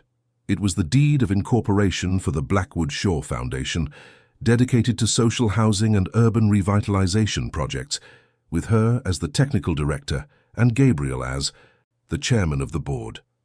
"Blackwood Shore?" she asked, noticing he had included her maiden name in the foundation's title. "Marina Shore is the brilliant architect who always dreamed of changing the world. Marina Blackwood is my wife. I thought the foundation should honor both." Marina signed the document with tears in her eyes. They weren't tears of sadness, but of deep gratitude for having found a man who not only loved her, but who understood that loving meant helping the person you love become the best version of themselves. "Ready to change the world, partner?" Gabriel asked. "More than ready," Marina replied, sealing the deal with a kiss. 6 months later, the Blackwood Shore Foundation had approved its first project, the construction of a sustainable housing complex in a deprived area in East London. Marina was personally overseeing every detail, from the choice of materials to hiring local residents for the construction work. It was exactly the kind of work she had always wanted to do. And for the first time in her life, she had the resources and support necessary to do it right. "You're glowing," Gabriel commented one night, watching her work on the projects spread across the dining table. "I'm fulfilled," Marina corrected, "professionally, personally, in every sense." Gabriel approached her from behind, wrapping her in a hug. "Do you think we're ready to take the next step?" Marina leaned against him, knowing exactly what he was suggesting. Children. Children. Marina turned in his arms and looked him in the eye. She saw love there, but also fear. Fear of not being a good father, of repeating the mistakes of his own childhood, of messing up a child the way he had been messed up. "I'm scared," Gabriel admitted. "Me too," Marina said honestly, "but maybe that's normal. People who truly care are always afraid of not doing it right. What if I'm like my father? What if I abandon our child?" Marina held his face in her hands. "Gabriel, you're the man who moves mountains to protect the ones he loves, who burned his own mother's paintings to be a better person for me, who created a foundation to change the lives of families he doesn't even know. Do you really think you would abandon your own child?" Gabriel considered her words. "No, I wouldn't." "Then we're ready. We won't be perfect parents, but we'll be present, dedicated parents who care. And that's already a lot." Gabriel kissed her tenderly. "Then let's make a baby, Mrs. Blackwood. Let's make a baby, Mr. Blackwood." That night, for the first time since they met, they made love thinking about creating life together, not just losing themselves in each other. It was different, deeper, more meaningful. And 9 months later, when Marina held in her arms the daughter who was born with her father's dark eyes and her mother's determined smile, she knew that all the pain of the past had been worth it to get to this moment. There, love had started crooked, built on guilt, obsession, and need, but it had transformed into something solid, healthy, capable of creating new life. And sometimes, Marina thought, watching Gabriel whisper lullabies to their daughter, the most beautiful stories are the ones that begin with a storm and end with sunshine. Isabella Blackwood was born on a September morning when London was still emerging from summer and the first autumn leaves were beginning to fall in the mansion's garden. Marina had insisted on a natural birth, and Gabriel stayed by her side for all 17 hours of labor, holding her hand and whispering words of encouragement. When the nurse placed the baby in Marina's arms, Gabriel cried as he had never cried in his adult life. She was a perfect child, with tiny fingers that closed around his when he touched her for the first time. "She's ours," Marina murmured, her eyes misty with emotion and exhaustion. "Our daughter." "Isabella," Gabriel said softly, touching the baby's forehead. "Our little Isabella." The first few months with the baby revealed a side of Gabriel that Marina didn't know existed. He was a doting father, spending hours just watching Isabella sleep, worrying about every little noise she made, waking up in the middle of the night even when it wasn't his turn to feed her, just to make sure she was okay. "You're going to spoil our daughter," Marina joked one morning, finding Gabriel singing to Isabella in her cot. "Impossible," Gabriel replied, picking the baby up. "Look at this face. How could anyone spoil something so perfect?" Marina laughed, but inside she felt grateful. Gabriel was being exactly the kind of father she had hoped for. Present, caring, completely devoted. All the fears he had expressed about abandoning his daughter or being a bad father proved to be unfounded. Motherhood also changed Marina in ways she hadn't expected. She discovered an infinite patience, a capacity for unconditional love she didn't know she possessed. But she also discovered new fears, worries she had never considered. "What if something happens to us?" she asked Gabriel one night, after spending an hour watching Isabella sleep. "What if we have an accident or get sick? Who will take care of her?" Gabriel understood her concern. They were both only children now, with small families. Anne lived in Manchester and had her own family to look after. "We'll make a will," Gabriel said. "We'll name legal guardians, create a trust fund to ensure she has everything she needs, and we'll live carefully but not with paranoia. Promise, we'll always put her first." Gabriel held Marina's face in his hands. "I promise, she will always come first, for both of us." The Blackwood Shore Foundation also flourished during Isabella's first year of life. Marina worked from home for the first 6 months, developing projects while breastfeeding and caring for the baby. Gabriel hired the best nanny in London, but they both made a point of being present for the important moments. The foundation's first project was inaugurated when Isabella was 8 months old. It was a housing complex of 100 flats, built with sustainable materials and designed to create a true community. Marina had included community spaces, an urban garden, a playground, and even a small library. "This is going to impact the lives of 400 people," Gabriel said, watching the families move into their new homes. 400 people who will have a better life because of your work." "Our work," Marina corrected, holding Isabella in her arms as they watched the opening. "We did this together." Gabriel kissed her forehead. Together. Life was finally finding a perfect rhythm. Gabriel expanded the company to include only sustainable and socially responsible projects. Marina developed a reputation as one of the most innovative architects in the country, specializing in social housing that didn't sacrifice quality or beauty. Isabella grew up healthy and happy, surrounded by love and attention. But like all happiness built on traumatic foundations, theirs would be tested. Isabella was 15 months old when Marina discovered she was pregnant again. It wasn't planned, but they were both ecstatic with the news. 2 children, Gabriel said, spinning Marina around the kitchen after she showed him the pregnancy test. "We're going to have 2 children. Isabella is going to have a little brother or sister." Marina laughed, imagining the house full of children's voices. But the joy was short-lived. At 6 weeks pregnant, Marina started bleeding. Gabriel rushed her to the hospital, Isabella crying in the back of the car, not understanding why her mummy was crying too. "I'm very sorry," the doctor said after running all the tests. "It was a miscarriage. It's more common than people think, especially in such early pregnancies." Marina shut down into silence. Gabriel tried to console her, said they could try again when she was ready, that the important thing was that they were okay and had Isabella. But Marina felt guilty, as if she had failed in some way. "It was my fault," she said one night, refusing the dinner Gabriel had prepared. "I was working too much, stressing over the foundation's projects. I should have realized I was pregnant sooner, taken better care." "Marina, the doctor said it had nothing to do with that. Miscarriages happen, it's part of nature." "You don't understand," Marina pulled away when he tried to hug her.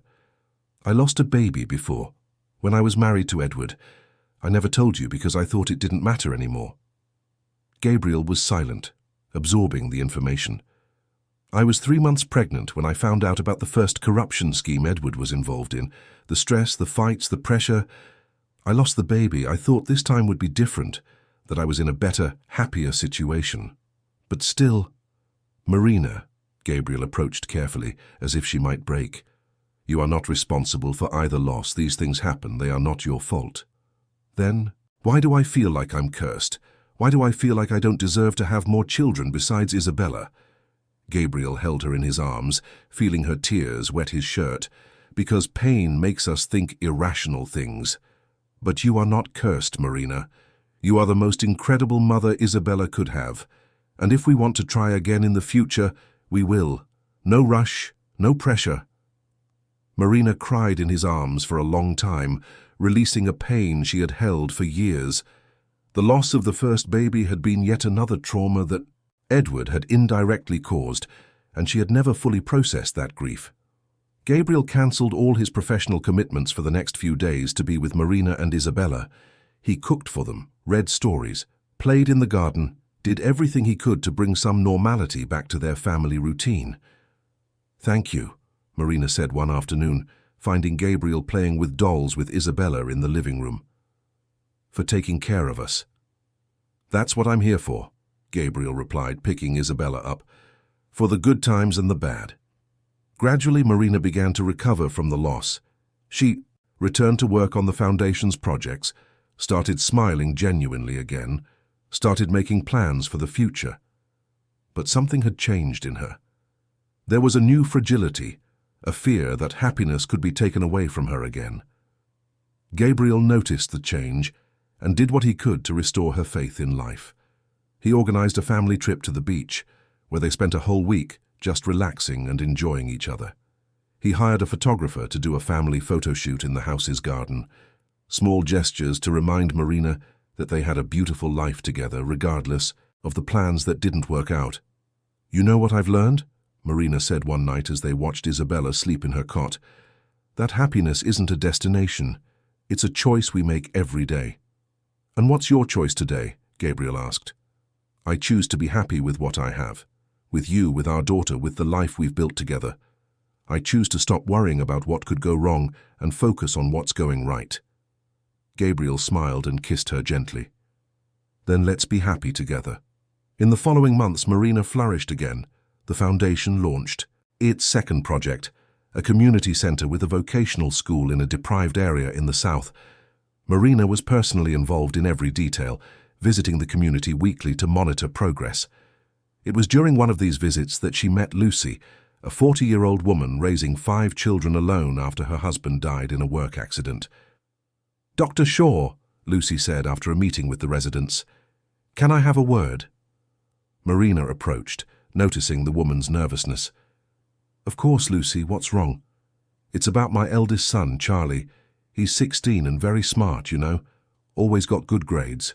In school, even with all the difficulties. But now that he's finished his A-levels, he can't afford university. And I'm scared he'll end up getting involved in the wrong things because he has no prospects." Marina's heart ached. This was exactly the kind of situation the Foundation was created to solve. "Lucy, what course does Charlie want to study?" "Civil engineering. He's always loved construction, understanding how things work. When he heard you were going to build the center here, he was fascinated by the plans." Marina smiled. "Can I meet Charlie?" Lucy called her son, a tall, thin boy, with intelligent eyes and a shy smile. Marina talked to him for 15 minutes and realized Lucy was right. The boy was brilliant, with real potential to become an excellent engineer. "Charlie," Marina said, "how would you like to be the first scholarship recipient of the Blackwood Shaw Foundation? We'll pay for your university, and in return you'll work with us on weekends, learning the practical side of civil engineering." The boy's face lit up. "Are you serious?" "Completely. But there's one condition. You have to keep your grades up and commit to working for at least 5 years on social projects. After you graduate. Deal?" Charlie hugged Marina so tightly she almost lost her balance. Lucy cried openly, thanking her repeatedly. That night, Marina told Gabriel about Charlie and her idea to create a scholarship program through the foundation. "It's perfect," Gabriel said, excited. "We can help dozens of talented young people who lack opportunities. Imagine how many architects, engineers, doctors, lawyers we can train. People who will give back to their communities," Marina completed. "It's a positive cycle." Gabriel pulled her onto his lap in the living room armchair. "Do you know what impresses me most about you?" "What?" "Your ability to turn pain into purpose. You could have become bitter after everything you went through, but you chose to use your experiences to help others." Marina considered his words. It was true. Every trauma she had faced, the scandal, the miscarriage, Edward's betrayal, had taught her something. She now used to be a better person, a better wife, a better mother. "Maybe that's what bad things are for," she said, "to teach us to value the good and motivate us to make a difference in other people's lives. So it was worth it, all the suffering, all the pain." Marina looked out the living room window at the garden where Isabella was playing with her nannies, at the foundation's projects spread across the table, at the beautiful life they had built together. "It was worth it," she said without hesitation. "It was so worth it." Gabriel kissed her deeply, both knowing they had reached a place of true peace. Not the peace of someone who has never suffered, but the deeper peace of someone who has suffered and chosen to grow instead of becoming bitter. But life still had one more surprise in store for them. Isabella had just turned 2, when Marina woke up one morning feeling strange. She couldn't explain exactly what it was, but her body felt different. On impulse, she took a pregnancy test that was left in the bathroom cabinet. Positive. Marina stared at the test for long minutes, trying to process the information. After the loss of the second baby, they had decided not to try anymore. They were happy with Isabella, focused on the foundation, at peace with the life they had built. But apparently, life had other plans. "Gabriel," she called from the bathroom, her voice trembling. "What is it?" He appeared at the door, worried by her tone. Marina showed him the test. Gabriel was silent for a moment, his eyes fixed on the 2 pink lines. "You're pregnant," he said, as if still processing. "I'm pregnant," Marina confirmed. Gabriel approached slowly and hugged her carefully as if she were made of glass. "How are you feeling? Are you scared?" "I'm terrified," Marina admitted, "and at the same time, strangely happy. I don't know what to think." "Then don't think," Gabriel said, kissing her forehead. "Just feel. What do you feel when you imagine having another child?" Marina closed her eyes and tried to connect with her deepest feelings. "Hope," she said finally. "I feel hope." "Then let's hope together." The pregnancy was different from the first. Marina was more anxious, more careful, more aware of all the possible risks. Gabriel became even more protective, if that was possible. He cancelled business trips, worked from home whenever he could, attended all the doctor's appointments. "You two are going to drive yourselves mad with all this caution," Anne joked during a visit to London. "It's okay, Marina, your body knows what to do." "I know," Marina said, touching her growing belly. "But after the last loss, I can't completely relax. It's understandable, but don't let fear steal the joy of this moment. You're creating a life, Marina. It's a miracle." Anne was right. Marina was so focused on protecting the pregnancy that she had forgotten to enjoy it. From that day on, she made a conscious effort to connect with the baby growing inside her, to talk to him, to imagine what he would be like when he was born. Isabella was also excited about the idea of having a little brother. Every night she would kiss her mother's belly and say, "Good night, baby." Gabriel filmed all these moments, creating an archive of memories they would show their son in the future. "I think it's going to be a boy," Isabella announced one morning at breakfast, "because he kicks really hard." "Girls don't kick like that," Marina and Gabriel laughed. "And where did you get that theory, little one?" Gabriel asked. "Auntie Anne told me that boys are rowdier even inside their mummy's tummy." "Auntie Anne talks too much," Marina muttered, but she was smiling. When they found out Isabella was right and it really would be a boy, she was euphoric. "I knew it," she shouted at the doctor's office. "I'm going to have a little brother. What's his name going to be?" Marina and Gabriel had discussed names but hadn't decided yet. "What do you think, Isabella? What name should we give your brother?" Isabella thought seriously.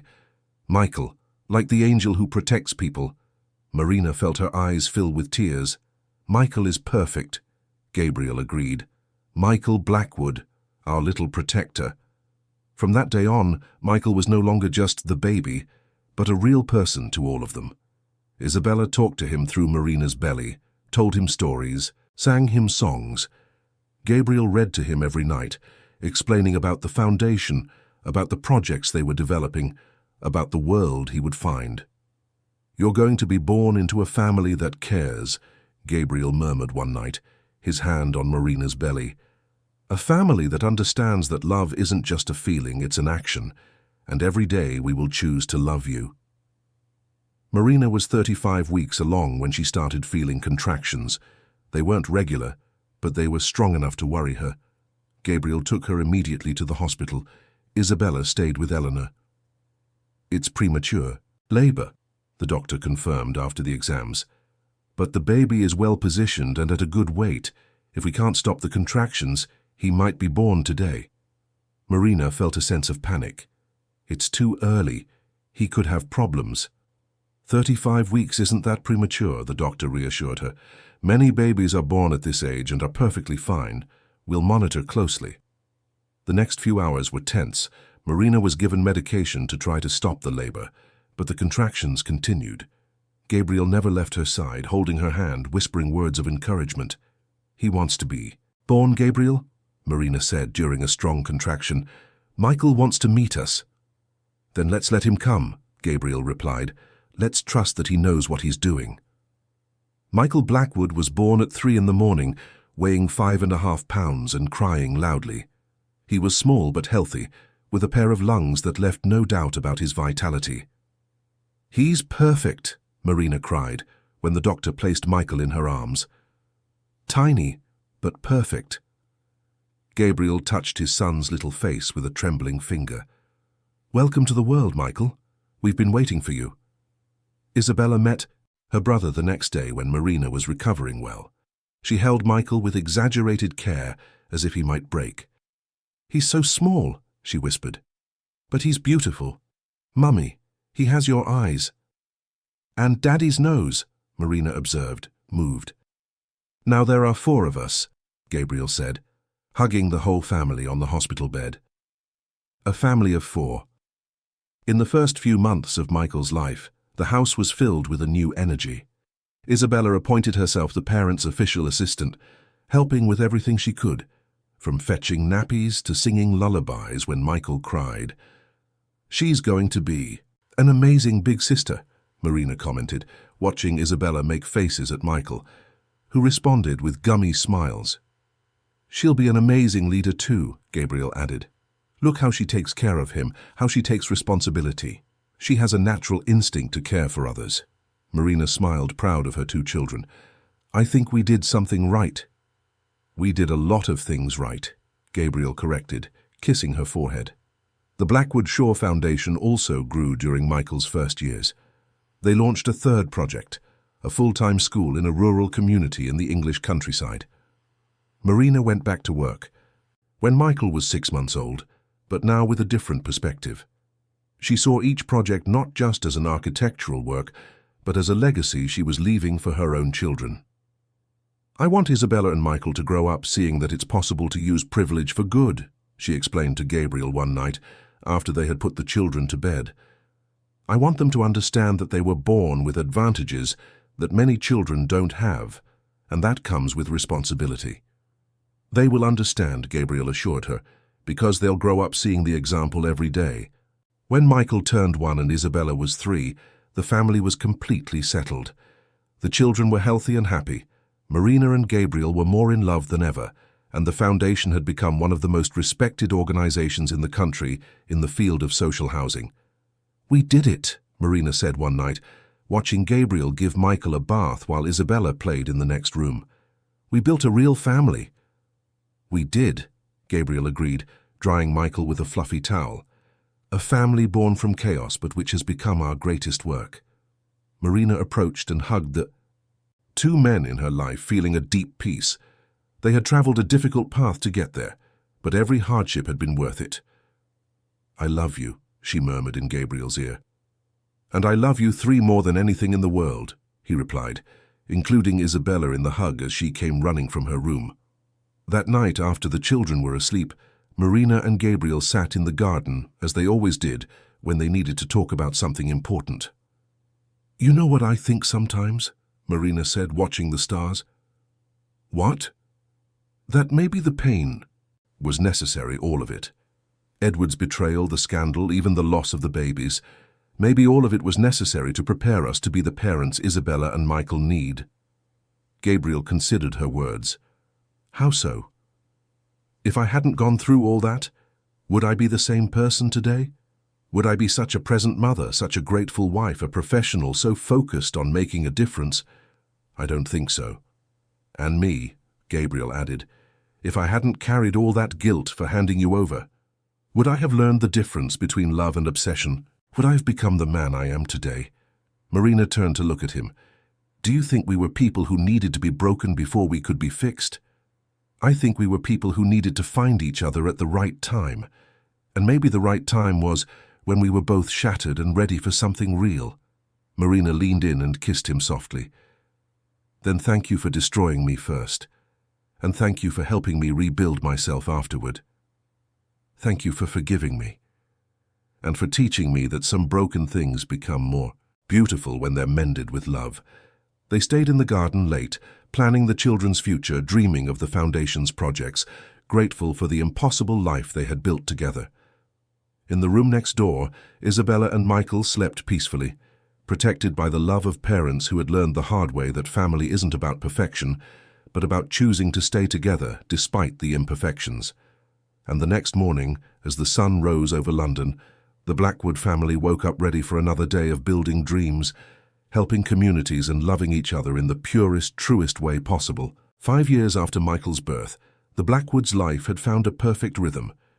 Isabella, now 8, was a smart and caring girl who loved to accompany her parents on visits to the Foundation's projects. Michael, at 5, was pure energy, always running through the huge house, filling the corridors with his laughter. Marina was at the peak of her professional career. The Blackwood Shore Foundation had become a national benchmark in sustainable social housing, with projects in 12 different counties. She was invited to international lectures, her works were studied at universities, but she remained grounded, always remembering that her work was about real people, not recognition. Gabriel had completely transformed his company. Blackwood Construction now only accepted projects that had a positive social impact, even when it meant lower profits. It was a change that many businessmen in the industry didn't understand, but it let Gabriel sleep soundly every night. "Daddy, why don't you build shopping centers like Uncle Richard?" Isabella asked one morning at breakfast, referring to a family friend who owned a traditional construction company. Gabriel stopped spreading jam on her toast. "Because a shopping center doesn't really change anyone's life, Princess. We build homes for families who never had a home, schools for children who had nowhere to study. That's what makes a difference." "And does it make you happy?" Michael asked, climbing onto the chair next to his father. "It makes you happy too," Gabriel replied, ruffling the boy's hair. "When we help others, everyone is happier." Marina smiled, watching the conversation. This was exactly how she wanted her children to grow up, understanding that privilege comes with responsibility, that true happiness comes from making a difference in the lives of others. The family's routine was harmonious. Every morning, Gabriel took the children to school before going to work. Marina worked a few hours at the Foundation's office, then picked up Michael from his nursery and spent the afternoon with him. Isabella arrived later, after her extracurricular activities, and the afternoons were dedicated to the family. Conversations, playing in the garden, preparing dinner together. "You know what impresses me most about you two," Anne commented during a visit, watching Marina and Gabriel play in the garden with the children. "It's how you make it look easy, as if you've always been this perfect family." "We're not perfect," Marina replied, picking Michael up when he tripped while running. "We argue sometimes, we disagree on how to raise the kids, we have tough days like any couple. But you choose to stay together," Anne observed, "even on the tough days. Especially on the tough days, Gabriel added, holding Marina's hand. It's easy to love when everything is fine. The hard part is loving when things get complicated. It was true. Not everything had been perfect in recent years. There were moments of tension when Gabriel became too obsessed with the children's safety, installing excessive cameras in the house, and hiring unnecessary security guards. There were arguments when Marina wanted to accept a project abroad that would require long trips away from the family. There were nights when they slept with their backs to each other, frustrated at not being able to understand one another. But in all those moments, they remembered the promise made at their wedding, to choose each other every day in joy and in hardship. And when the anger passed, when pride subsided, they talked, apologized, and found solutions together. "Mummy, were you sad before you met Daddy?"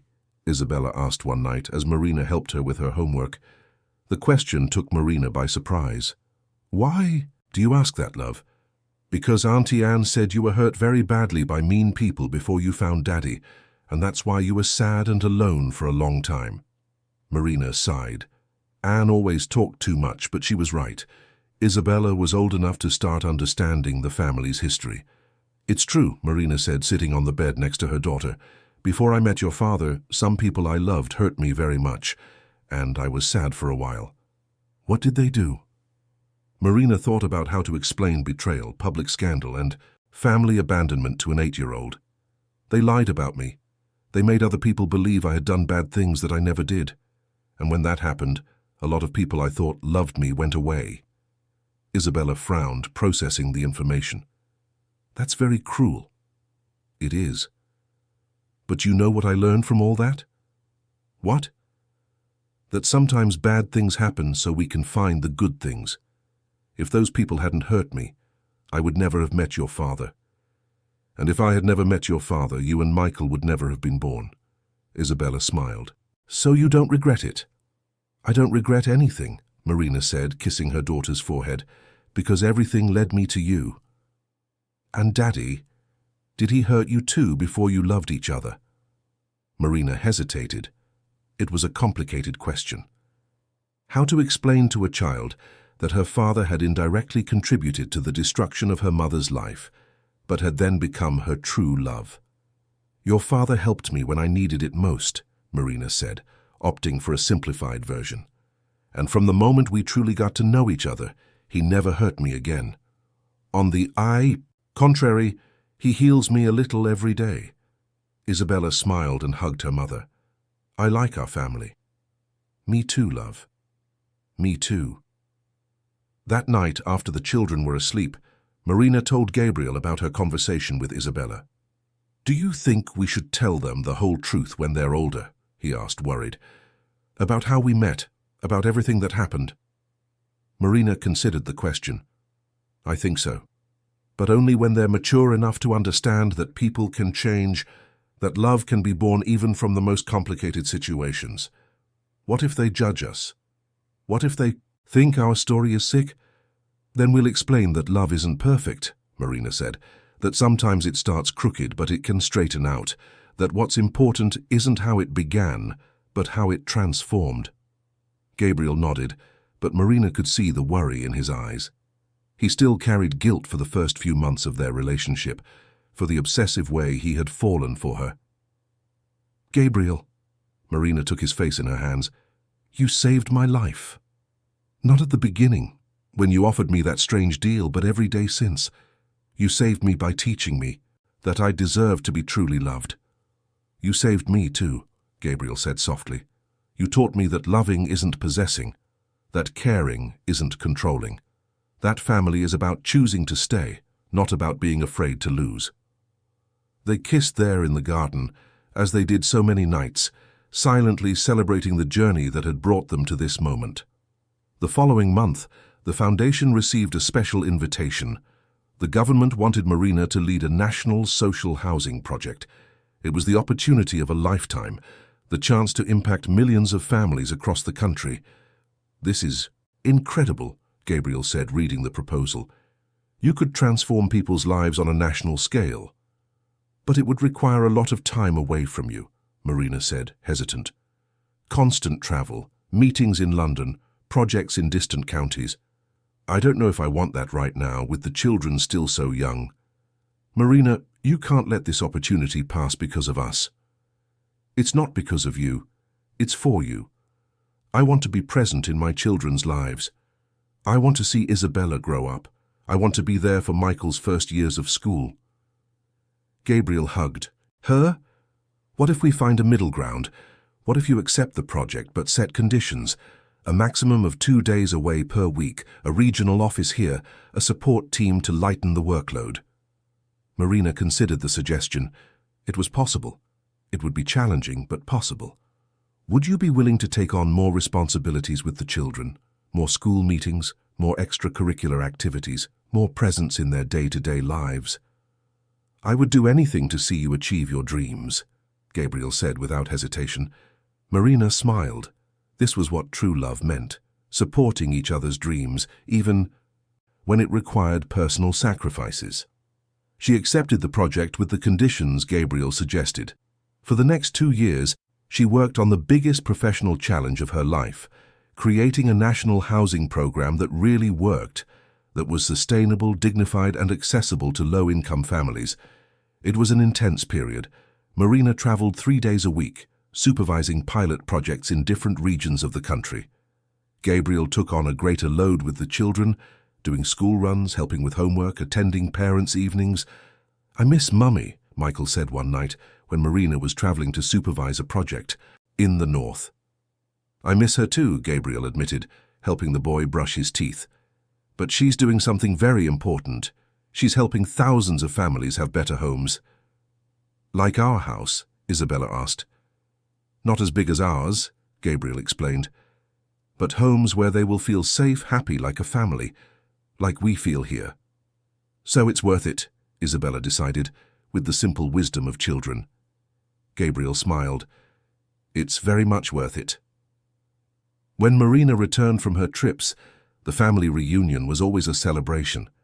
The children would run to hug her, tell her everything that had happened in her absence, show her drawings they had made, homework they had completed.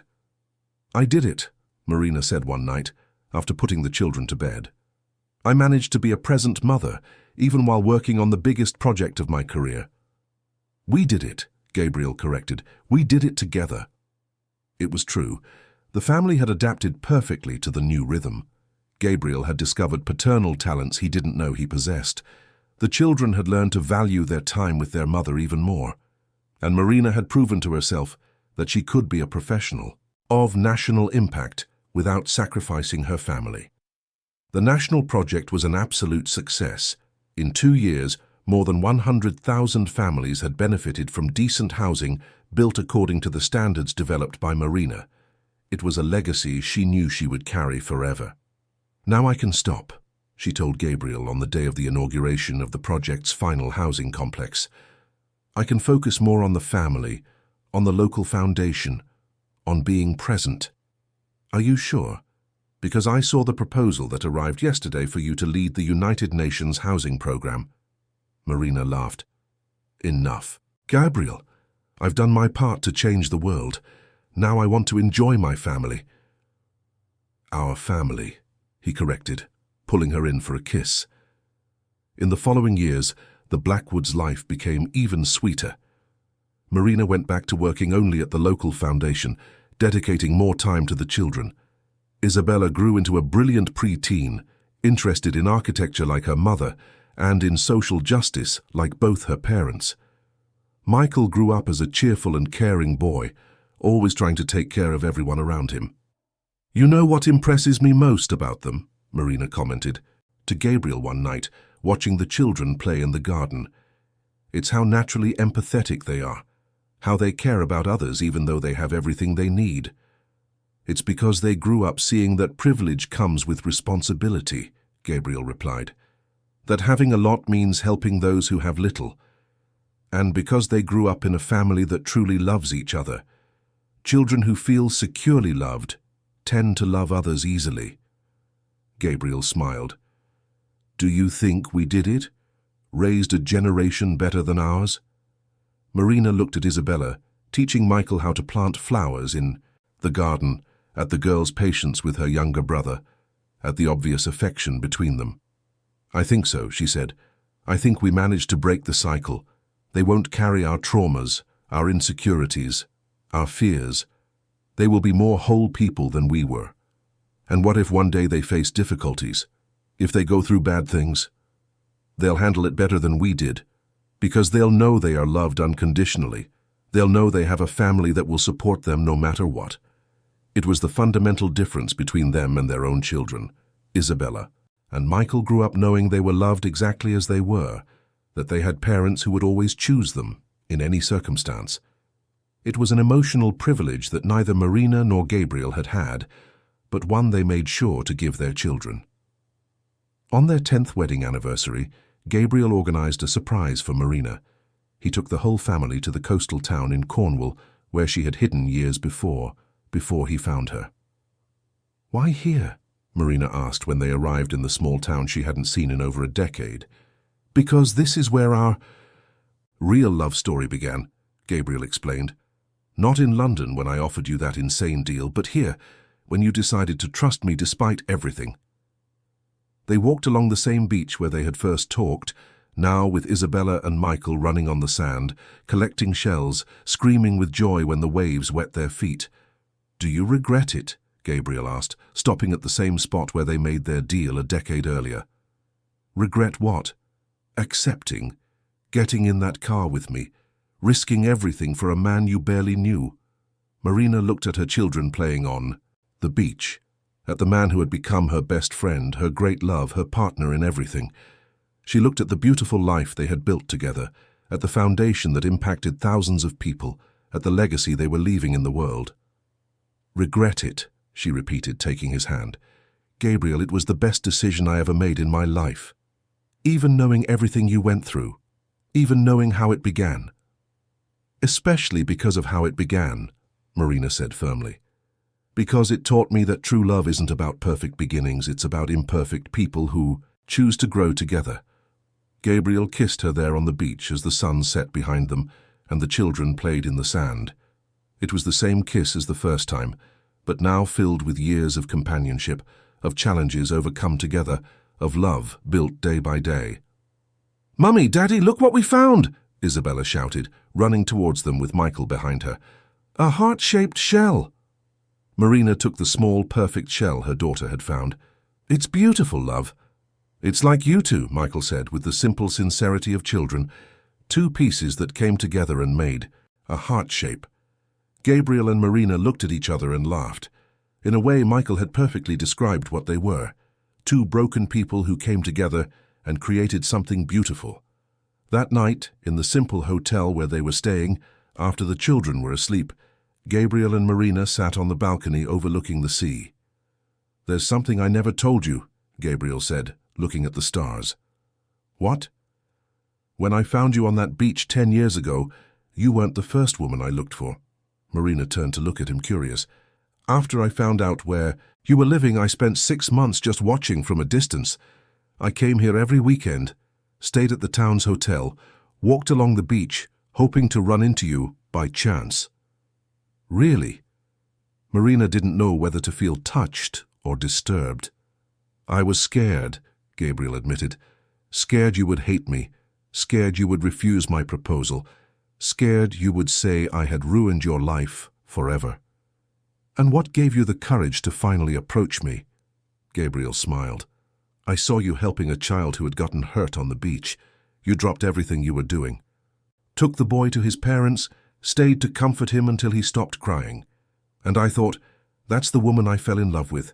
Not just for her beauty, not for my mother's paintings, but for this beautiful soul who instinctively takes care of others." Marina felt her eyes well up. "You loved me even before you really knew me. I loved you for the potential I saw in you, for what you could become if you had the chance, and when I got to know you for real, I fell in love with who you really were." Marina leaned in and kissed him softly. "Thank you for waiting for me to become who I was capable of being. Thank you for becoming that person."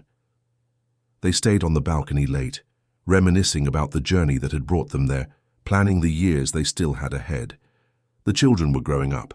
In a few years, Isabella would be a teenager, then a young adult. They would grow old together, become grandparents together, continue to choose each other every day until the end. "You know what my greatest pride is?" Marina said, watching the waves break on the shore. "What?" "That we managed to create a functional family, that Isabella and Michael will grow up knowing what healthy love is, will have positive relationship role models, will enter adulthood emotionally balanced." "It's the best legacy we can leave," Gabriel agreed.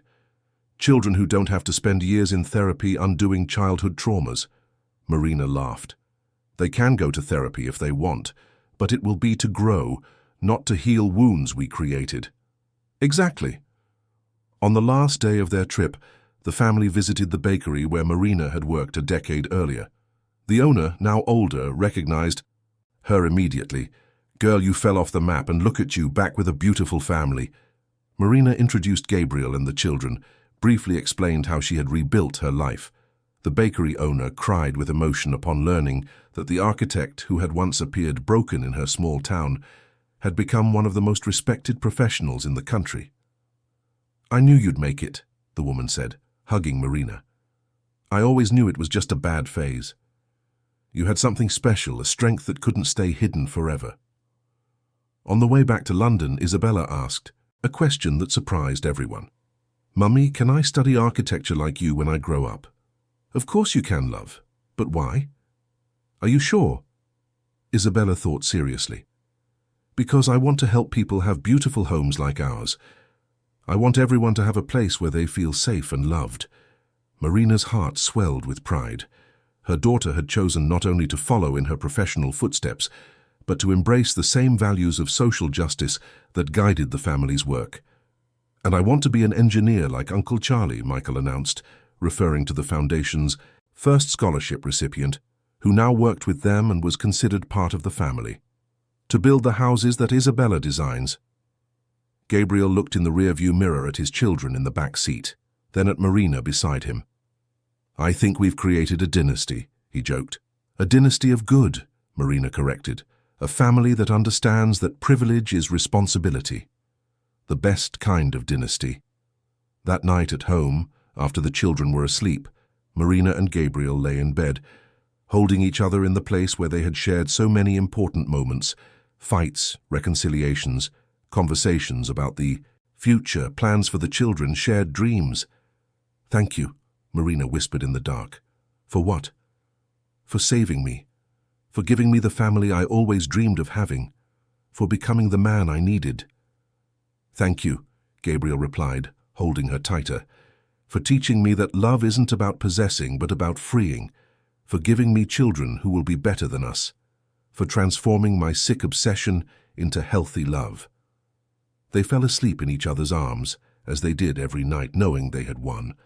They had started under the most unlikely circumstances. He obsessed with a woman he had helped destroy, she desperate for a chance to start over. But they had chosen to grow, to change, to be better for each other.